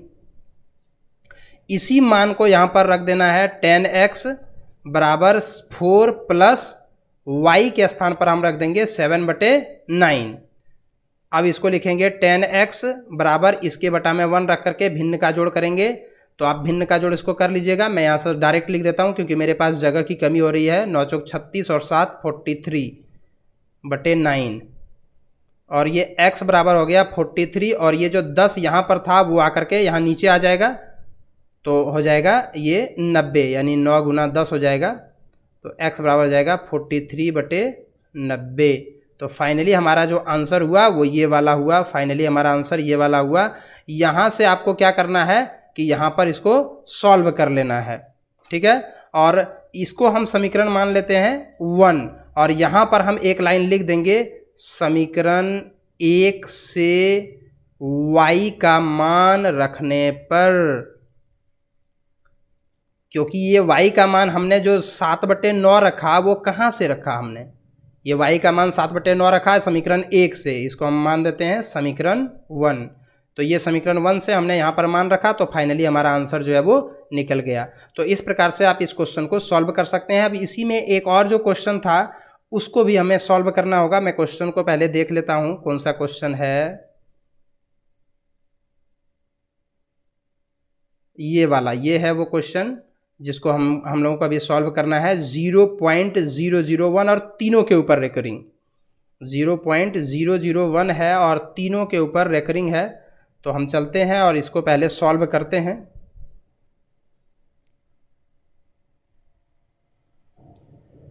तो हम मानेंगे, माना x इज इक्वल टू 0.001 और इन तीनों के ऊपर रेकरिंग। इस बार तीनों के ऊपर रेकरिंग है तो हम 1000 से गुना करेंगे, ठीक है। तो हम इसको लिख देंगे x बराबर 0.001 001 001 001। इसका मतलब यही हुआ ना कि ये लगातार आ ही रहा है, आ ही रहा है, आ ही रहा है। अब क्या करेंगे कि दोनों तरफ हम 1000 से गुना करेंगे। 1000 से गुना करने पर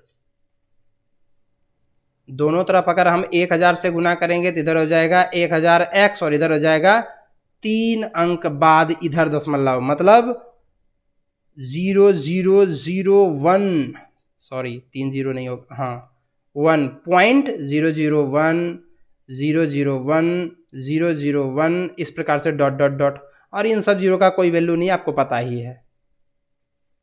ये हो जाएगा 1000x और ये हो जाएगा 1 को हम अलग कर देंगे, इस 1 को हमने अलग कर दिया और इन सबों को अलग कर देंगे हम। तो 1 को भी अलग कर देते हैं और इसको भी हम अलग करके लिख देते हैं। इसके ऊपर रेकरिंग डाल देते हैं, बार बार उतना लिखने में अच्छा नहीं लगता। और इसको तो हमने x मान हुआ है, आप यहाँ पर देख सकते हैं। तो हम इसको लिख देंगे 1000x बराबर 1 प्लस इसको हम लिख देंगे x, और फाइनली हम उस x को इस पार में ले आकर के घटा देंगे तो बचेगा 1। तो 1000 में 1000x में एगो x चल जाएगा तो बचेगा 999x बराबर 1, और फाइनली x बराबर 1/999 हमने p/q के रूप में इसको बदल दिया। तो इस प्रकार से आप जो है वो इन तीनों ही क्वेश्चंस को सॉल्व कर सकते हैं। अब चलते हैं हम यहाँ पर इस क्वेश्चन को बनाने के लिए। इस क्वेश्चन को भी आपको ठीक उसी प्रकार से p/q के रूप में व्यक्त करना है। तो फिर से हम लिखेंगे, माना ये क्वेश्चन नंबर 4 है, ध्यान रहे। माना x is equal to 0.9999 dot dot dot. हम क्या करेंगे, दोनों तरफ 10 से गुना करेंगे, क्योंकि एक ही संख्या बार बार रिपीट हो रहा है। मतलब हम इसको ऐसे भी लिख सकते हैं, ऐसे भी लिख सकते थे। तो एक ही संख्या बार बार रिपीट हो रहा है, इसलिए दोनों तरफ हम क्या करेंगे, 10 से गुना करेंगे। 10 से गुना करने पर दोनों तरफ अगर हम 10 से गुना करेंगे तो इधर हो जाएगा 10x और उधर हो जाएगा एक अंक उधर चल जाएगा दशमलव, तो 9999 डॉट डॉट डॉट ऐसे हो जाएगा। तो ये हो जाएगा 10x और ये हो जाएगा 9 प्लस 0.999। तो इसके ऊपर रेकरिंग डाल देते हैं सीधा सीधी। तो यहाँ से हो जाएगा 10x बराबर 9 और इसके स्थान पर हम डालेंगे x को, क्योंकि इसी को तो x हमने माना हुआ है। मतलब हमने इसको x माना हुआ है, मतलब इसको माना हुआ है, ये बात एक ही है। तो ये 10x और इस x को इधर ले आएंगे तो बराबर 9। और अब आप जादू देखिए, 10x में अगर एक x घटेगा तो 9x बराबर 9 और x बराबर 9/9 कटा देंगे तो 1/1। मतलब आप सोचिए कि इसका आंसर आ गया 1/1। वही आपसे पूछा जा रहा है कि क्या आप अपने उत्तर से आश्चर्यचकित हैं? जी हाँ, आश्चर्यचकित तो जरूर हैं, क्योंकि ये दशमलव में था, जब इसको हमने बटा में चेंज किया तो ये 1/1 आ गया। अपने अध्यापक और कक्षा के सहयोगियों के साथ उत्तर की सार्थकता पर चर्चा कीजिए। चर्चा करना है कि क्या ये उत्तर सही है कि नहीं। जी हाँ, बिल्कुल सही है। आपका उत्तर जो है वो बिल्कुल सही है, कहीं गलती नहीं किए हुए हैं। 0.99999 डॉट डॉट डॉट डॉट जो है वो 1 के समतुल्य हो जाता है, क्योंकि 9 9 9 9 9 9 इतना 9 है कि मतलब हल्का सा भी अगर बढ़ेंगे तो वो 1 तक पहुंच जाएगा, वो 1 का बिल्कुल समतुल्य हो जाता है।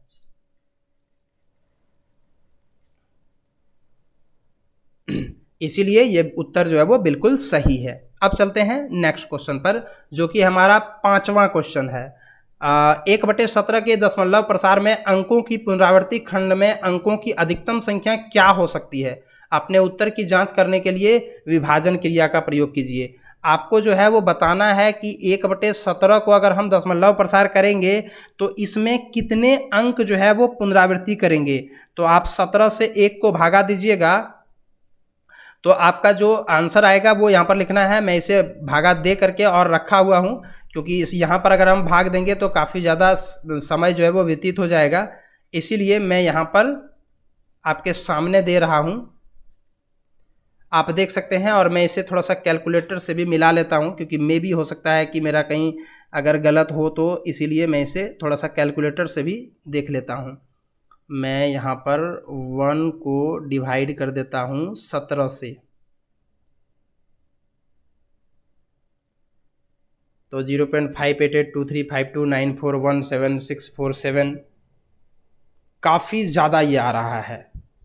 आप देख सकते हैं 23529417647, लास्ट में और भी आएगा ये 17647।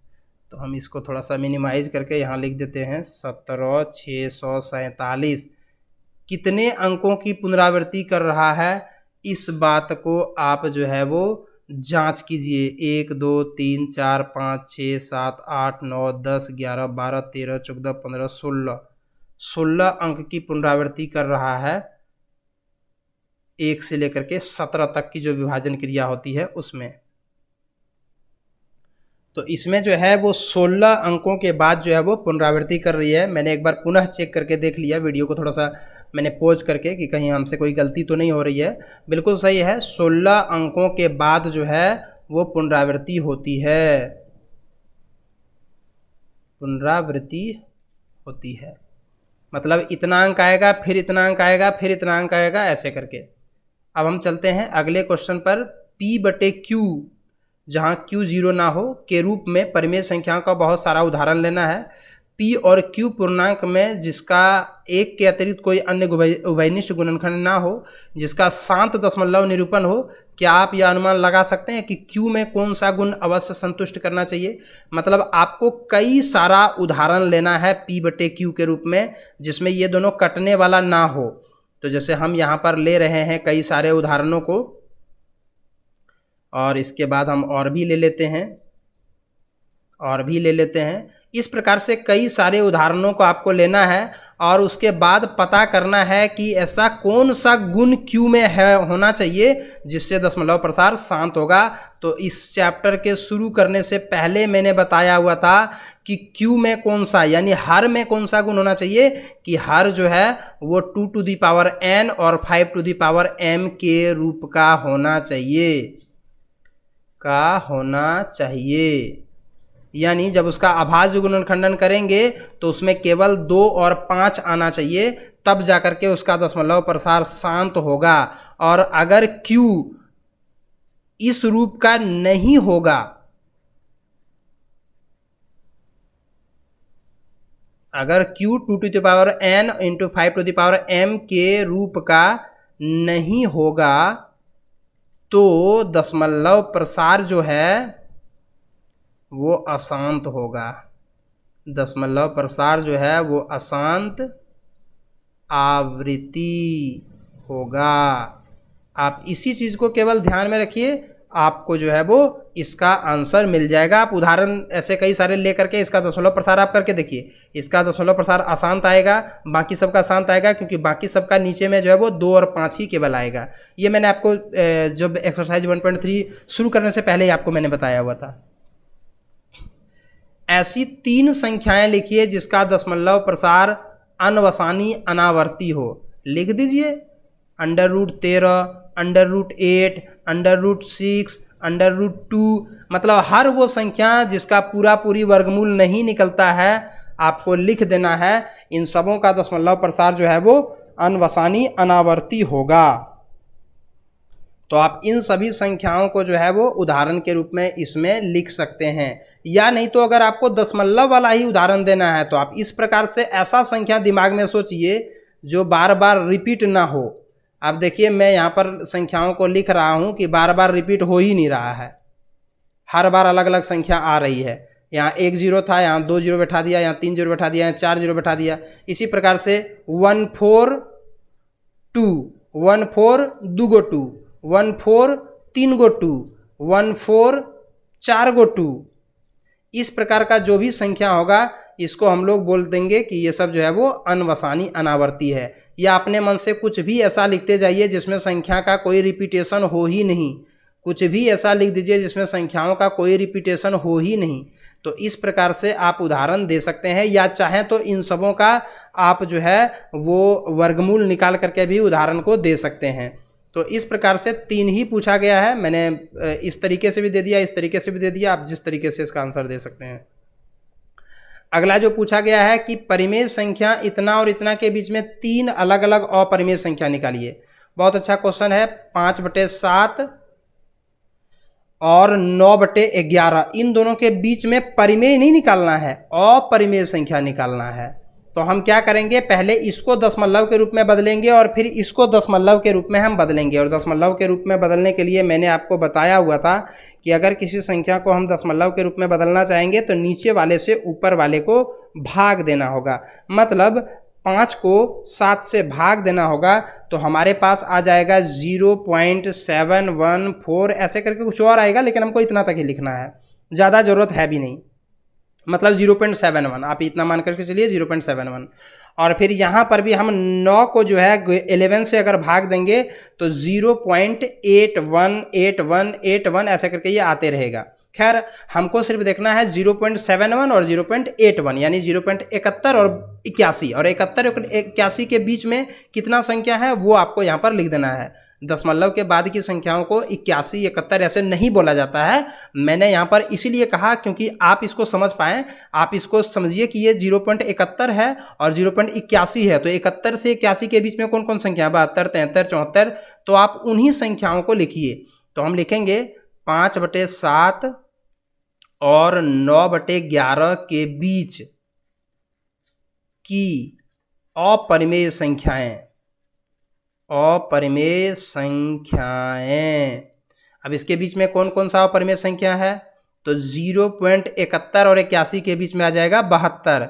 तो हम 72 0, 72 2 गो 0, 72 3 गो 0, 72 4 गो 0, 72 5 गो 0, इस प्रकार से डॉट डॉट डॉट कर दीजिए। ये भी एक हमने जो परिमेय लिखा संख्या, ये अपरिमेय संख्या ही है।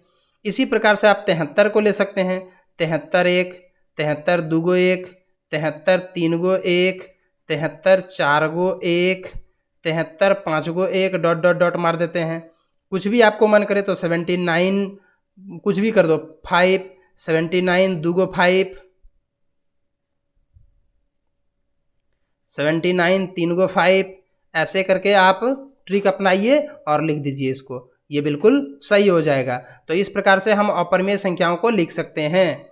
अब इसमें से पूछा जा रहा है कि निम्नलिखित में से कौन कौन सी संख्या परिमेय और कौन कौन सी संख्या अपरिमेय है।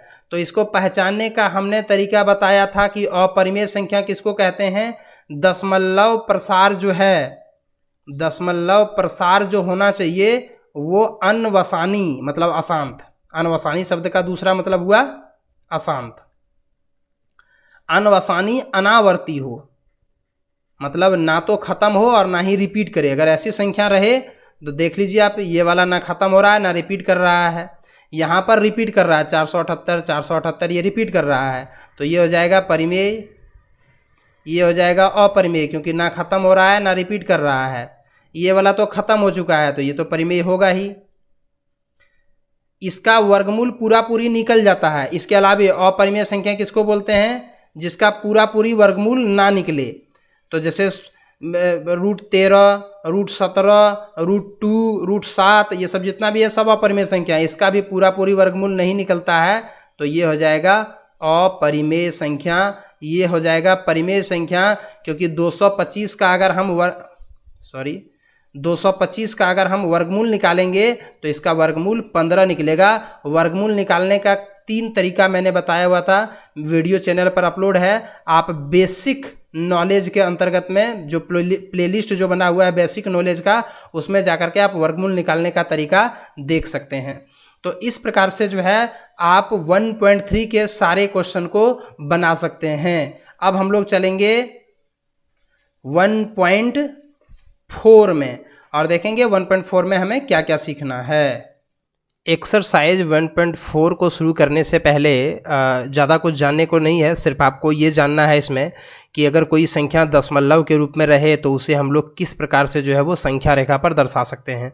तो जैसे अगर ये संख्या है, इसको बोला जाएगा आपको संख्या रेखा पर दर्शाने के लिए, तो सबसे पहले आप ये डिसाइड कर लीजिए कि ये संख्या 2.467, इसका मतलब ये है कि ये 2 से अधिक है और 3 से ये कम है, यानी ये जो है ये 2 से अधिक और 3 से कम है, यानी 2 और 3 के बीच में स्थित है।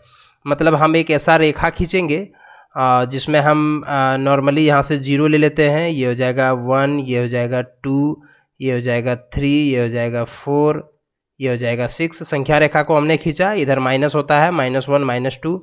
तो ये जो संख्या होगा ये 2 और 3 के बीच में स्थित होगा, मतलब इन दोनों के बीच में स्थित होगा। अब इसी को क्या करना है, आपको मैग्नीफाई करके देखना है। तो मैं इसे कलर बदल करके यहाँ बता रहा हूँ। तो मैग्नीफाई करने का क्या मतलब हुआ, मैग्नीफाई करने का मतलब हुआ कि आप इसको सूक्ष्मदर्शी से और थोड़ा बड़ा करके देखिए। जब आप सूक्ष्मदर्शी से इसको बड़ा करके देखिएगा तो आपको जो है वो इसके बीच में भी 10 घर जो है वो नज़र आएगा। मतलब 1 2 3 4 5 6 7 8 9, अगर हम 9 बार काटेंगे तो वो 10 ऑटोमेटिक हो जाएगा। मतलब ये वाला हो जाएगा 2.1, ये हो जाएगा 2.2, ये हो जाएगा 2.3, ये हो जाएगा 2.4, ये हो जाएगा 2.5, ये हो जाएगा 2.6, ये हो जाएगा 2.7, ये हो जाएगा 2.8, ये हो जाएगा 2.9 और ये हो जाएगा 3.0, ये हो जाएगा 2.0। आप इसको 2 लिखिए या फिर 3 लिखिए। आपको इसको क्या करना है कि सूक्ष्मदर्शी से इसको बड़ा करके देखना है। मैं थोड़ा सा किताब को आपको दिखा देता हूँ ताकि आपको ज़्यादा अच्छे तरीके से समझ में आएगा। आप देखिए यहाँ पर जो चीज़ें लिखी हुई है आप ये सब देख सकते हैं कि यहाँ पर जो है वो इसको थोड़ा सा जूम करके देखा, मतलब थोड़ा सा दूरबीन माइक्रोस्कोप से थोड़ा सा बड़ा करके देखा सूक्ष्मदर्शी से, फिर इसको बड़ा करके देखा, फिर उसके बाद इसको बड़ा करके देखा। आप इसे अपने किताब में देख सकते हैं। तो उसी चीज़ को, चूंकि हम यहाँ पर दूरबीन वगैरह का फिगर नहीं बनाएंगे, माइक्रोस्कोप का फिगर नहीं बनाएंगे, सॉरी मैं बार बार दूरबीन बोल दे रहा हूँ, माइक्रोस्कोप का फिगर हम नहीं बनाएंगे। हम यहाँ पर क्या करेंगे, 2 और 3 को कुछ ऐसे ही लिख देंगे। 2 और 3 के बीच में हमको कहाँ जाना है, हम 2 से 4 पर आएंगे। मतलब ये जो होगा यहाँ, हम इसका फिर से कलर चेंज करते हैं ताकि आपको दिखाने में हमको ज़्यादा आसानी हो। तो हम क्या करेंगे, यहाँ पर आ जाएंगे ये वाला पॉइंट, और 4 6 7, मतलब 4 5 नहीं है, 4 6, मतलब ये जो है 4 6 7 जो है ये इसके बीच में स्थित होगा, इन दोनों के बीच में। अब की बार हम इसको फिर से जूम करेंगे, इसको बड़ा करके देखेंगे तो ये हो जाएगा 2.4 यहाँ जो है, और 0, 1 2 3 4 5 6 7 8 9, ये हो जाएगा 2.41, 42, 43, 44, 45, 46, 47, 48, 49। इस प्रकार से हमको कौन सा लेना है, 2.46 को। 2.46 ये वाला हो गया, इसको जूम करना है और इसको जूम करना है, इसके बीच में हमको वो संख्या मिलेगा। ये हो जाएगा 2.460 और ये हो जाएगा 2.470, मतलब इसी को हम जूम कर रहे हैं, ये वाला बिंदु को और ये वाला बिंदु को। इसके बीच में 1 2 3 4 5 6 7 8 9, ये वाला हो जाएगा 2.461, 2.462, 2.463, 2.464, 2.465, 2.466, 2.467, 2.468, 2.469 और फाइनली हमको जो बिंदु चाहिए वो 2.467, मतलब ये वाला चाहिए, ये वाला यही जो बिंदु होगा इसी को हम यहाँ पर इस प्रकार से दर्शाएंगे। मतलब ये सबसे पहले पता करेंगे किसके बीच में स्थित है, फिर इसको 10 भागों में बांटेंगे, मतलब उसको जूम करके हम देखते जाएंगे माइक्रोस्कोप से, फिर इसको जूम करके देखेंगे, फिर इसको जूम करके देखेंगे और फाइनली हम जहाँ हमको दर्शाना है उस बिंदु पर जैसे ही हम पहुँचेंगे वही हमारा आंसर हो जाएगा। अब मैं आपको किताब के क्वेश्चन को दिखाता हूँ। किताब में देखिए सबसे पहले दिया हुआ है 3.765 और इसके बाद दिया हुआ है 4.26 पर रेकरिंग। तो सबसे पहले हम यहाँ पर 3.765 इसको देख लेते हैं। संख्या रेखा खींचेंगे, संख्या रेखा पर हम यहाँ पर लिख देते हैं 0, 1, 2, 3, 4, 5, 6, इधर लिख देंगे -1, -2, -3। ये वाला जो है वो 3 और 4 के बीच में होगा, तो हम इसको क्या करेंगे, 3 और 4 को हम थोड़ा सा जूम करेंगे। 3 और 4 को जब हम थोड़ा सा बड़ा करके देखेंगे तो ये हो जाएगा 3.0 और ये हो जाएगा 4.0, ये हो जाएगा 3.1, 3.2, 3.3, 3.4, 3.5, 3.6, 3.7, 3.8 और 3.9।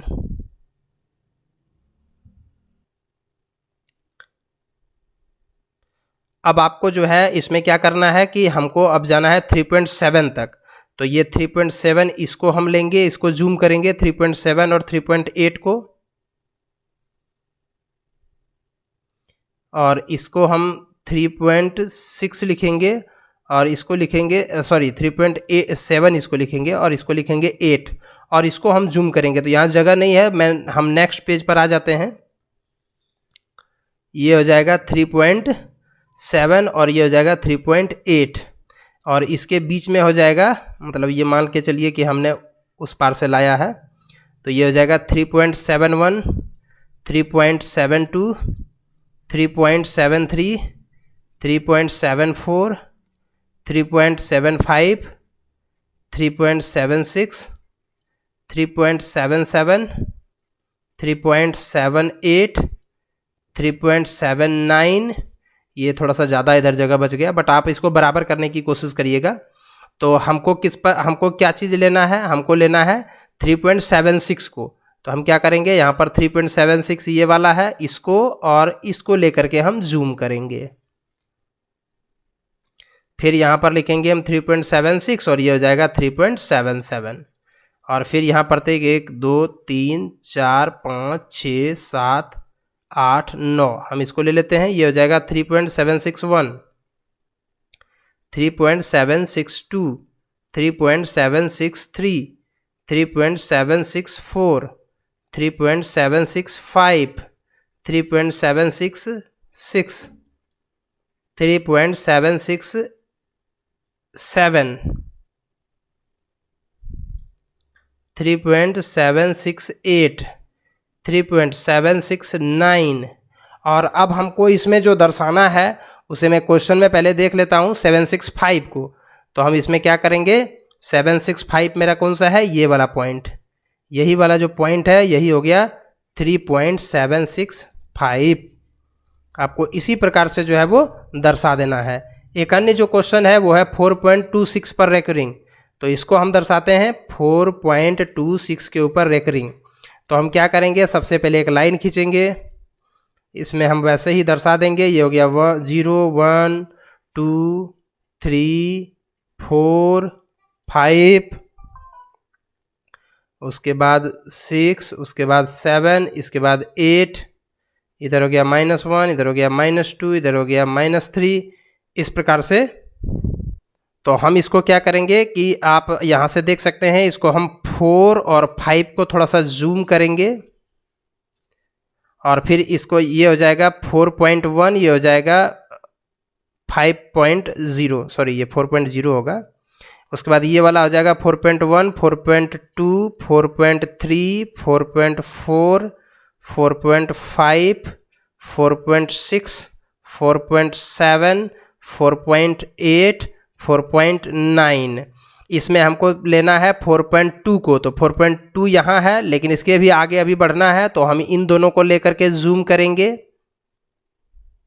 अब इसको हम क्या करेंगे कि यहाँ पर लिखेंगे हम 4.2 और इसको लिखेंगे 4.3 और इसके बीच में 1 2 3 4 5 6 7 8 9 काटेंगे तो 10 हिस्सों में बढ़ जाएगा। 9 बार ही काटने पर 10 भाग बन जाता है। आप देखिए कि 1 2 3 4 5 6 7 8 9 10, ये हो जाएगा 4.22, ये हो जाएगा 4.23, ये हो जाएगा 4.24, ये हो जाएगा 4.25, उसके बाद ये हो जाएगा 4.26, ये हुआ 4.27, ये हो जाएगा 4.28, ये हो जाएगा 4.29, ये हो गया। इसके बाद जो है हमको लेना क्या है 4.26 को, ये वाला जो बिंदु है आप इसे ले सकते हैं। और इसमें भी आप देखिए चूंकि ये रेकरिंग है, इसका मतलब ये 26 26 26 आते रहेगा। तो आप इसको क्या करिए कि 4.26 वाला बिंदु ये है, तो आप इसको थोड़ा यहाँ पर लीजिए, ये वाला जो पॉइंट हो गया यही हो गया 4.26 पर रेकरिंग। इससे ज़्यादा, इससे हल्का सा ज़्यादा इसीलिए क्योंकि ये वाला बिंदु जो है वो अभी 2 फिर आएगा, तो 2 जो आएगा वो हल्का सा इधर आएगा, इसको 10 भाग में करते तो इधर आएगा, तो फाइनली जो हमारा होगा वो ये वाला बिंदु हो जाएगा।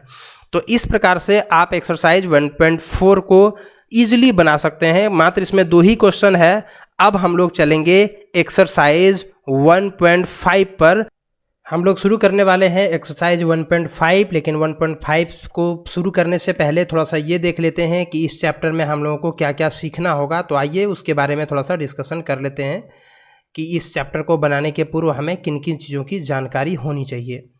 तो मैं यहाँ पर जो है वो लिख लेता हूँ एक्सरसाइज 1.5, और इसमें आपको क्या सीखना है। सबसे पहले थोड़ा परिमेय और अपरिमेय को याद कर लेना है। अपरिमेय संख्या किसको बोलते हैं? ऐसी संख्या जिसका दशमलव प्रसार जो है वो अनवसानी अनावर्ती हो, मतलब ना तो दशमलव ख़त्म हो और ना ही वो रिपीट करे। दशमलव के बाद जो है वो संख्याएं आती रहे और अलग अलग संख्याएं आए, वो रिपीट ना करे। और इसके अलावा रूट के अंतर्गत में ऐसी संख्या जिसका वर्गमूल नहीं निकलता है उसको भी अपरिमेय संख्या कहते हैं। जैसे ये सब संख्याएं जो है वो अपरिमेय संख्या है, लेकिन रूट के अंतर्गत में अगर हम 16 लिखेंगे तो इसका वर्गमूल 4 निकल जाएगा, तो ये जो है ये परिमेय संख्या है। तो पूर्ण वर्गमूल नहीं निकलने वाली संख्याओं को भी वर्गमूल जिसका वर्गमूल पूरा पूरी नहीं निकलता है वो अपरिमेय संख्याएं होती हैं। अब यहाँ पर एक नियम को आप जान लीजिए कि अपरिमेय संख्या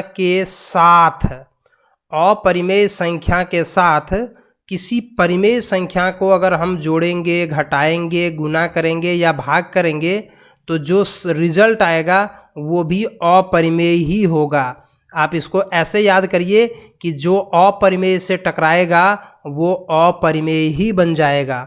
यानी अपरिमेय संख्या के साथ किसी परिमेय संख्या को अगर जोड़ेंगे या फिर घटाएंगे या फिर गुना करेंगे या फिर भाग करेंगे, कुछ भी करेंगे, तो वैसी स्थिति में वो अपरिमेय ही हो जाएगा।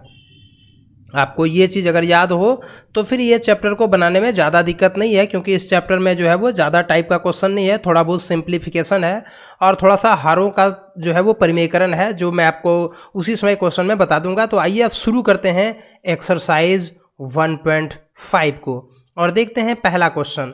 आप यहाँ पर देख सकते हैं एक्सरसाइज 1.5, और ये जो यहाँ पर पहला जो क्वेश्चन दिया हुआ है, बताइए कि नीचे दी गई संख्या में कौन कौन सा परिमेय है और कौन कौन सा अपरिमेय है।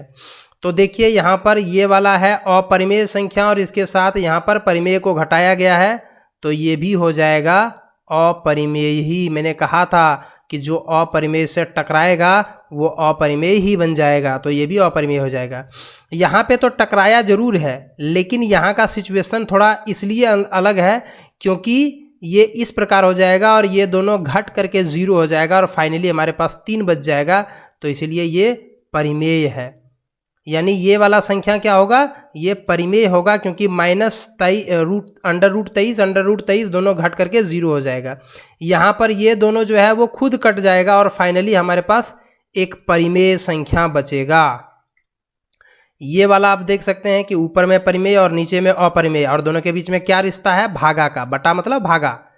तो अगर कोई अपरिमेय संख्या से टकराएगा तो वो अपरिमेय ही हो जाएगा, मतलब ये जो है ये अपरिमेय संख्या है। और उसके बाद आता है ये वाला संख्या। ये वाला संख्या के बारे में आप क्या कहेंगे? देखिए, पाई का मान 22/7 नहीं होता है, ये हम लोग लगभग मान करके चलते हैं, ठीक ना।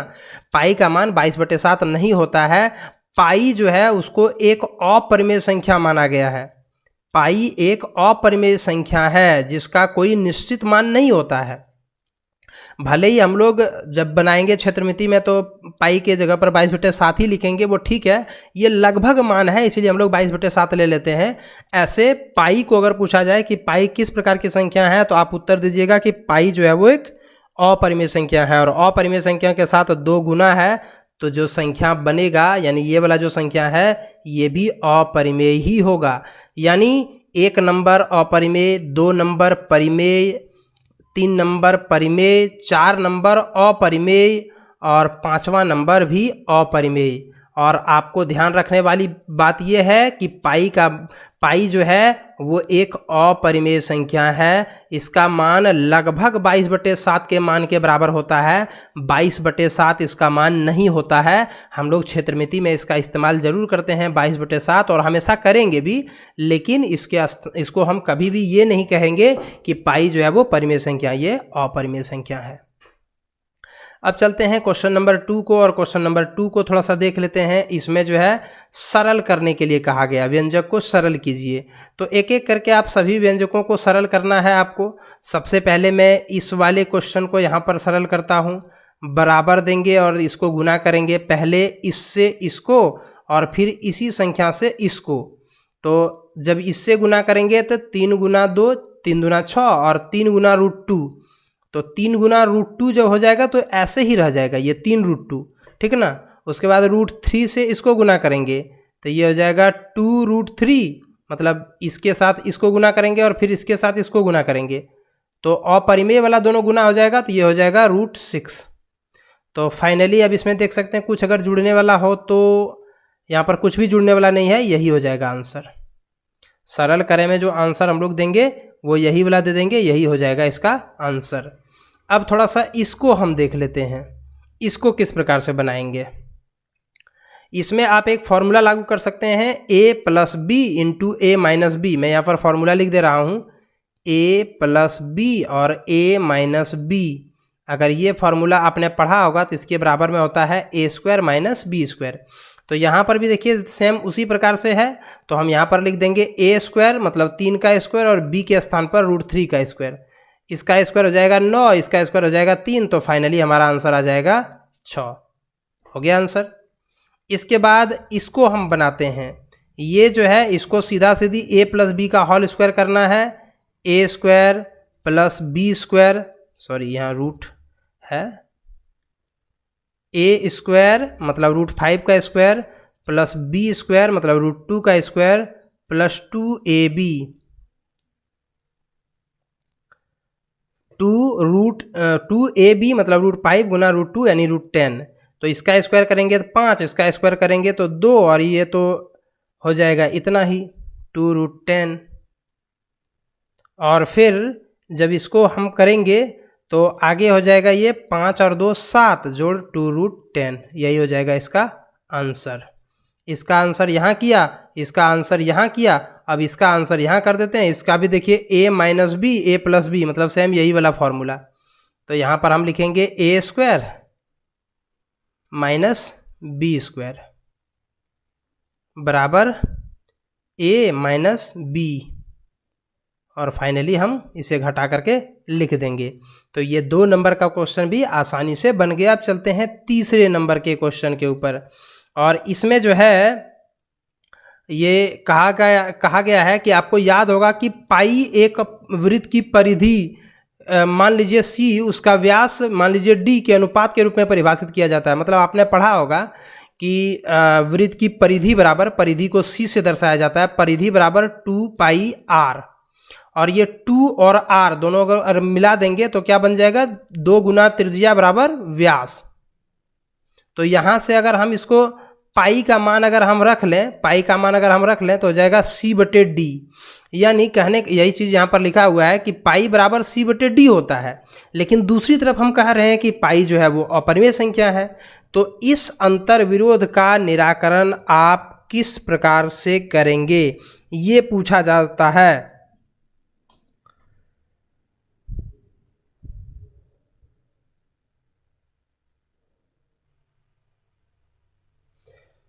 तो यहाँ पर हम लिखेंगे कि c/d का जो मान है वो हमेशा जो है, ये जरूरी नहीं कि c/d का मान जो है वो रेशनल है, इसमें से c और d का मान कुछ दोनों में से कुछ भी अपरिमेय हो सकता है। मतलब हम यहाँ पर लिखेंगे आंसर में, जब हम स्केल से c या d का मान मापते हैं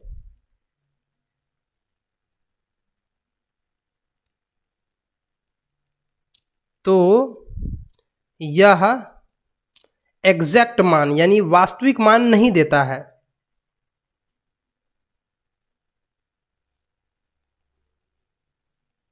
निकटतम मान देता है।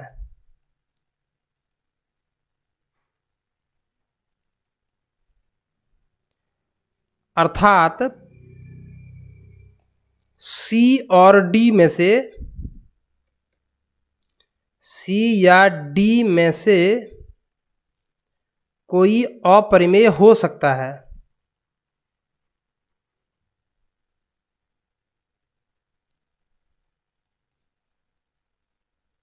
अर्थात पाई अपरिमेय है, यानी पाई जो है ये अपरिमेय है, ये निश्चित है।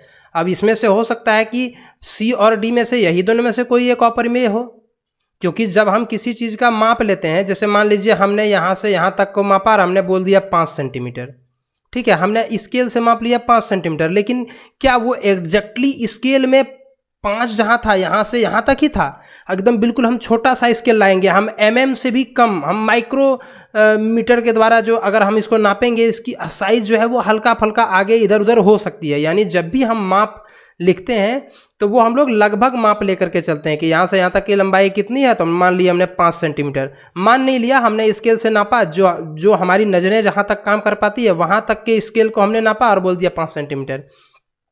अगर सेंटीमीटर से भी छोटा वाला स्केल हो, मिलीमीटर उससे भी छोटा स्केल हो, उससे भी छोटा स्केल हो, नैनोमीटर वाला अगर आपके पास स्केल हो, तो आप देखिएगा कि ये हो सकता है कि 5 पॉइंट कुछ आ जाए अगर उस स्केल से हम मापें।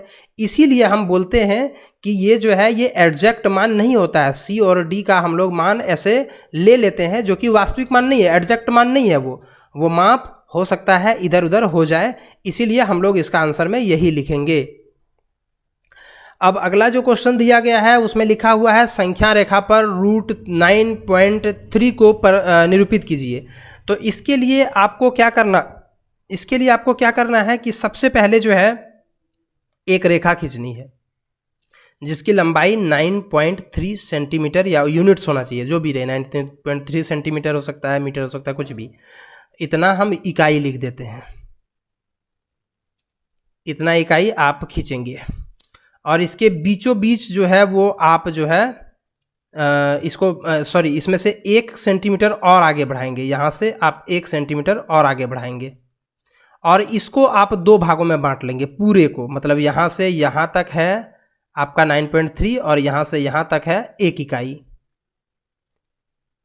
इकाई यहाँ से यहाँ तक है। और इस समूचे को आप जो है वो एक बिंदु लेंगे बीच में, यहाँ पर कोई सा भी हम O मान लेते हैं, और उसके बाद एक वृत्त खींच देंगे, अर्धवृत्त, वृत्त तो नहीं खिंचाएगा, अर्धवृत्त खींच देंगे, तो आपका अर्धवृत्त कुछ इस टाइप का दिखेगा। इसके बाद यहाँ पर आप क्या करेंगे कि लंब खींचेंगे, लंब मतलब 90 डिग्री, यहाँ पर 90 डिग्री आप खींचेंगे। और उसके बाद जो है वो आपकी बार इसी को त्रिज्या मान करके, आप जैसे ही आप एक रेखा आर्क खींचेंगे तो पता चलेगा कि यहाँ पर ये काट रहा है। तो यही जो दूरी हुआ, इसको हम लोग बोलेंगे √3, मतलब यहाँ से लेकर के यहाँ तक की दूरी, इसको बोला जाएगा √9.3। तो आपको इसी चीज़ को दर्शाना है, केवल निरूपित आपको करने के लिए कहा गया है, इसमें कोई चरण वरण नहीं लिखने के लिए कहा गया है। तो इसीलिए आप जो है वो इसी प्रकार से इसको खींचेंगे। सबसे पहले एक जो है वो 9.3 सेंटीमीटर तक का यहाँ पर आप रेखा खींचिएगा, यहाँ से यहाँ तक, फिर इसको 1 सेंटीमीटर बढ़ा दीजिएगा और उसके बाद समुच्चय को, मतलब 9.3 और 1 यानी 10.3 का जो रेखा रहेगा इसको आप समद्विभाजित कीजिएगा, इसको व्यास मान करके आप एक अर्धवृत्त खींचिएगा और अर्धवृत्त खींचने के बाद यहाँ पर एक लंब खींचते हुए यहाँ मिला दीजिएगा और सेम इसी को त्रिज्या मान करके आप खींच दीजिए। ये जो बिंदु है, यही वाला बिंदु यहाँ तक की दूरी हो गया √9.3। तो इस प्रकार से जो है आप इसको दर्शा सकते हैं। अब यहाँ पर बोला गया है हरों का परिमेयकरण करने के लिए, और ये है क्वेश्चन नंबर 5 इस एक्सरसाइज का। तो इसके लिए सबसे पहले आप क्या करें, हम एक एक करके सारे क्वेश्चन को बनाते हैं। सबसे पहले 1/√7 जो है परिमेयकरण, मतलब नीचे में जो है वो परिमेय संख्या बना देना। तो अभी आप देख सकते हैं अपरिमेय संख्या है, तो नीचे में हमको परिमेय बनाना है। तो इसका मतलब हम क्या करेंगे, √7 से ऊपर नीचे गुना कर देंगे। तो ऊपर में हो जाएगा √7 और नीचे में 2 7 में से 1 7 निकल जाएगा। फाइनली हमारा आंसर हो जाएगा इतना। तो इस प्रकार से आप इसे बना सकते हैं।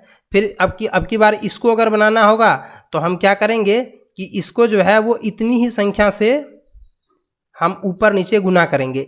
यहाँ पर अगर माइनस है तो हम प्लस से ऊपर नीचे इसको गुना करेंगे, मतलब √+√6 और फिर यहाँ ऊपर में गुना कर देंगे सेम इसी चीज़ से √7 + √6। मतलब यहाँ माइनस अगर रहेगा तो प्लस से आपको ऊपर नीचे गुना कर देना, अगर यहाँ प्लस रहता तो माइनस से हम ऊपर नीचे गुना कर देते हैं। अब यहाँ पर क्या होगा आप देख सकते हैं, ये हो जाएगा ऊपर में √7 + √6 और यहाँ नीचे में a² - b², क्योंकि a - b × a + b बराबर a², मतलब 7 का √7 का स्क्वायर 7 और 6 का स्क्वायर 6। तो ये हो जाएगा 7 - 6 यानी कि √7/√6/1, यही हो जाएगा इसका आंसर। ये वाला जब हम बनाएंगे तो हम क्या करेंगे 1/√5 + √2 और फिर इसी संख्या के यहाँ प्लस है तो माइनस से हमको गुना करना होगा, √5 - √2 और फिर √5 - √2। इससे हमने ऊपर नीचे गुना कर दिया। ऊपर में बचेगा √5 - √2 और नीचे में बच जाएगा 5 - 2। तो ये बच जाएगा √5 - √2 यानी कि, और नीचे में बच जाएगा 3। तो इस प्रकार से जो है आप इसे बना सकते हैं। सेम इसी तरीके से आप इसको भी बना लीजिए 1/√7 - 2। तो हम इसको गुना करेंगे इसी के प्लस साइन से √7 + 2 और यहाँ पर भी उसी चीज़ से गुना करेंगे √7 + 2 और फिर इसको हम लिख देंगे ऊपर में √7 + 2 और नीचे में 7 - 2 दूनी 4, क्योंकि 2 के ऊपर इस रूट नहीं है तो 2 का स्क्वायर जब करेंगे 4 हो जाएगा। तो फाइनली हमारे पास बच जाएगा /3। देख सकते हैं इसमें नीचे में परिमेय है, यहाँ भी नीचे में परिमेय संख्या, यहाँ भी नीचे में परिमेय संख्या, यहाँ भी नीचे में परिमेय संख्या। तो इस प्रकार से आप हरों का परिमेयीकरण करके इसे बना सकते हैं। तो ये था टोटल जो 5 क्वेश्चन था इस एक्सरसाइज का वो। अब देखते हैं 1.6 को। 1.6 भी काफ़ी आसान है। एक्सरसाइज 1.6 को जानने से पूर्व थोड़ा सा कुछ चीज़ों के बारे में आपको जानकारी होना चाहिए और बहुत ही छोटा सा है तो इसलिए मैं आपको बता दे रहा हूँ। एक्सरसाइज 1.6 जो है उसमें केवल जो है वो पावर के बारे में आपको थोड़ा सा जानकारी होना चाहिए। तो इसके बारे में हालांकि पहले से आपको जानकारी होगा तो हम यहाँ पर लिख देते हैं एक्सरसाइज 1.6 a⁴m गुना a⁴n। तो ऐसी स्थिति में a⁴m + n, यानी अगर नीचे वाला दोनों समान हो, दोनों का बेस समान हो और पावर अगर कुछ भी रहे तो उस पावर को हम लोग जोड़ देते हैं। उसी प्रकार से अगर भागा रहे तो वैसी स्थिति में क्या करते हैं कि पावर को घटा देते हैं। अगर इसके बीच में भागा रहे तो हम क्या करते हैं कि पावर को घटा देते हैं a⁴m - n। बट ये ध्यान रहे कि नीचे वाला समान होना चाहिए। ऐसा नहीं कि अगर जैसे मान लीजिए 2 पर पावर 3 और गुना 2 पर पावर 4, तो हम इसको लिख देंगे सीधा सीधी 2 पर पावर 4 और 3 7। लेकिन अगर यहीं पर रहता 2 पर पावर 3 और 3 पर पावर 2, तो इसमें यह नियम लागू नहीं होगा। ठीक उसी प्रकार से भागा वाला में भी 2 पर पावर 4 भागा 2 पर पावर 3, तो 2 पर पावर 4 में 3 घटा तो 1, या इसको सीधा सीधी 2 भी लिख सकते हैं। इस चीज़ के बारे में केवल आपको जानकारी होना चाहिए। दूसरी जानकारी आपके पास ये होना चाहिए कि अगर कभी किसी संख्या के ऊपर पावर m रहे और अगर इसको हम पलट दें, क्योंकि नीचे में सबका बट्टा 1 होता है, अगर इसको हम पलट दें तो पावर जो है वो माइनस हो जाता है।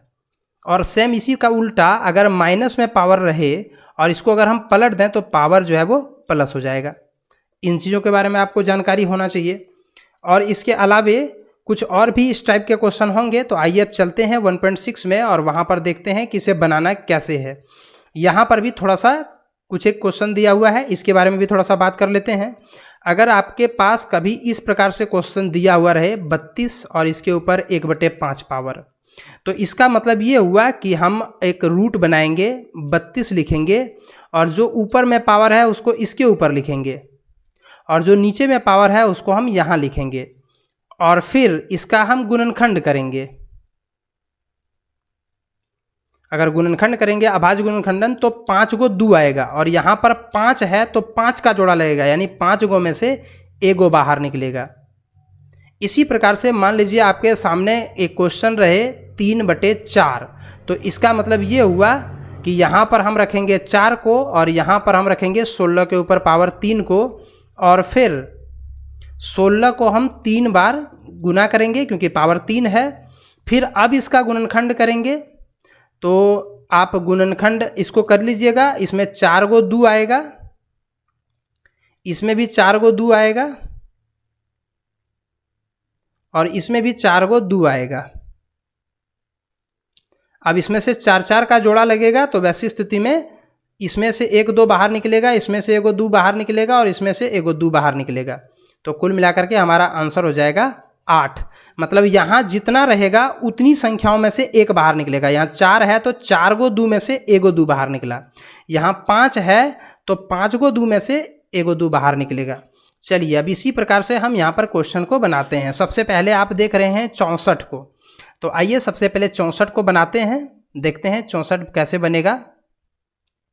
64 इसके ऊपर पावर 1 और 2 लिखेंगे हम इस जगह पर और फिर इसको हम क्या करेंगे, गुणनखंड करेंगे। तो 2 दूनी 4, दूनी 8, दूनी 16, दूना 32, दूना 64। और आप देख सकते हैं यहाँ 2 है, इसका मतलब 2 2 का जोड़ा बनेगा और 2 2 में से 1 पीस बाहर निकलेगा। इसमें से 1 पीस बाहर निकलेगा, इसमें से भी 1 पीस बाहर निकलेगा, इसमें से भी 1 पीस बाहर निकलेगा और फाइनली हमारा आंसर हो जाएगा 8। यहाँ पर ये वाला क्वेश्चन मैंने तो अभी बनाया ही, संजोगवश देखिए दोनों हमने समान ही ले लिया हुआ था। चलिए खैर फिर भी बना देते हैं। 32 के ऊपर पावर 1 और यहाँ पर हम लिखेंगे 5 और फिर इसका गुणनखंड करेंगे तो 2 × 2 × 2 × 2 × 2 और इन 5 जोड़े में से 1 बाहर निकलेगा क्योंकि यहाँ 5 है, तो इसलिए इसका आंसर 2। इसको बना लेते हैं। यहाँ पे क्या करेंगे 125 और इसके ऊपर पावर 1 और जो नीचे में पावर होता है वो यहाँ आ जाता है और इसमें कितना का जोड़ा लगेगा, 3 का। तो इसमें से 5 बाहर निकलेगा, तो फाइनली हमारा आंसर हो जाएगा ये वाला। अब हम चलते हैं इस क्वेश्चन को देखते हैं, इन सारे क्वेश्चंस को। तो इसमें से सबसे पहला जो है वो 9, इसके ऊपर में पावर 3 और नीचे में यहाँ पावर है 2। तो नीचे में जो पावर होता है वो यहाँ पर होता है, तो हम इसको कर देंगे 9 × 9 × 9, क्योंकि पावर 3 है तो 3 बार गुना करना होगा और फिर यहाँ पर 2 लिखेंगे और इसको फिर तोड़ेंगे क्योंकि 2 2 का हमको जोड़ा चाहिए। आप देख सकते हैं कि 2 2 का जोड़ा लग गया और फिर हमारे पास जो निकल करके बचा वो आया इतना और कुल मिलाकर के आंसर हुआ 27। अब इसको बनाते हैं। इसको भी ठीक उसी प्रकार से आपको बनाना है।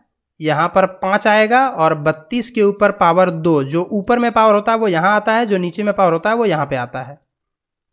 और यहाँ जितना होता है, यहाँ 5 है तो 5 5 जोड़ा में से 1 निकलेगा। तो यहाँ पर हम क्या करेंगे 32 को पहले 2 बार गुना करना होगा, तो हम लिखेंगे यहाँ पर 32 × 32 और फिर इस 32 के लिए 5 गो दूँ और इस 32 के लिए भी 5 गो दूँ, और फिर 5 5 का जोड़ा लगेगा और उसमें से एक एक पीस बाहर निकलेगा। तो फाइनली हमारा आंसर हो जाएगा 4। यहाँ पे जो है 16 है, इस जगह पर 4 और यहाँ पे हो गया 3। तो 16 गुना 16 गुना 16 और यहाँ होगा 4। तो इसमें से आप इसको गुना कर लीजिएगा। 16 में जो है वो 4 गो दू आएगा, मतलब इसमें से एक दू बाहर निकलेगा, इसमें से एक दू बाहर निकलेगा, इसमें से एक दू बाहर निकलेगा। तो फाइनली हमारा आंसर आ जाएगा 8। मतलब 16 का अगर गुणनखंड करेंगे तो 4 गो दू आएगा, मतलब 2 जो है वो 4 टाइम्स आएगा। तो उसको आपको यहाँ पर लिख देना है। इसी प्रकार से यहाँ पर है 125 के ऊपर पावर -1/3। देखिए माइनस पावर है, तो हमने बताया था आपको अगर माइनस रहे तो इसको पलट दो। तो हम क्या करेंगे 1/125 और इसके ऊपर पावर अब की बार प्लस में हो जाएगा।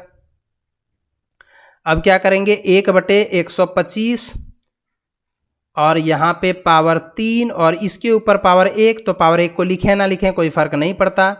तो 1/√3 125 को कर देंगे 5 गुना 5 गुना 5 और 3 का जोड़ा लगेगा, मतलब 3 गो 5 में से 1 गो 5 बाहर निकल आएगा और हमारे पास आंसर हो जाएगा इतना। तो इस प्रकार से आप 2 नंबर वाले सारे क्वेश्चंस को बना सकते हैं। आसान है इसलिए मैं ज़्यादा कुछ इसमें समय नहीं ले रहा हूँ। अब चलते हैं तीसरा नंबर क्वेश्चन को। तीसरा नंबर क्वेश्चन में वही है, यहाँ पर ये जो पॉइंट देख रहे हैं इसका मतलब हुआ गुना। तो हमने अभी क्या बताया कि गुना में पावर जुड़ जाता है अगर नीचे वाला समान हो। आप देखिए ये दोनों समान ही है, 2 ही है दोनों में। तो वैसी स्थिति में हम क्या करेंगे, यहाँ पर हम जोड़ देंगे। तो 2 पर पावर 2/3 जोड़ 1/5। तो 2 पर पावर इसका भिन्न का जोड़ा आप रफ में जाकर के कर लीजिए। 5 तिया 15 और 5 दूना 10 और 3 13/15। आप भिन्न का जोड़ करके रफ में देख लीजिएगा, मैंने ऐसे ही जोड़ लिया।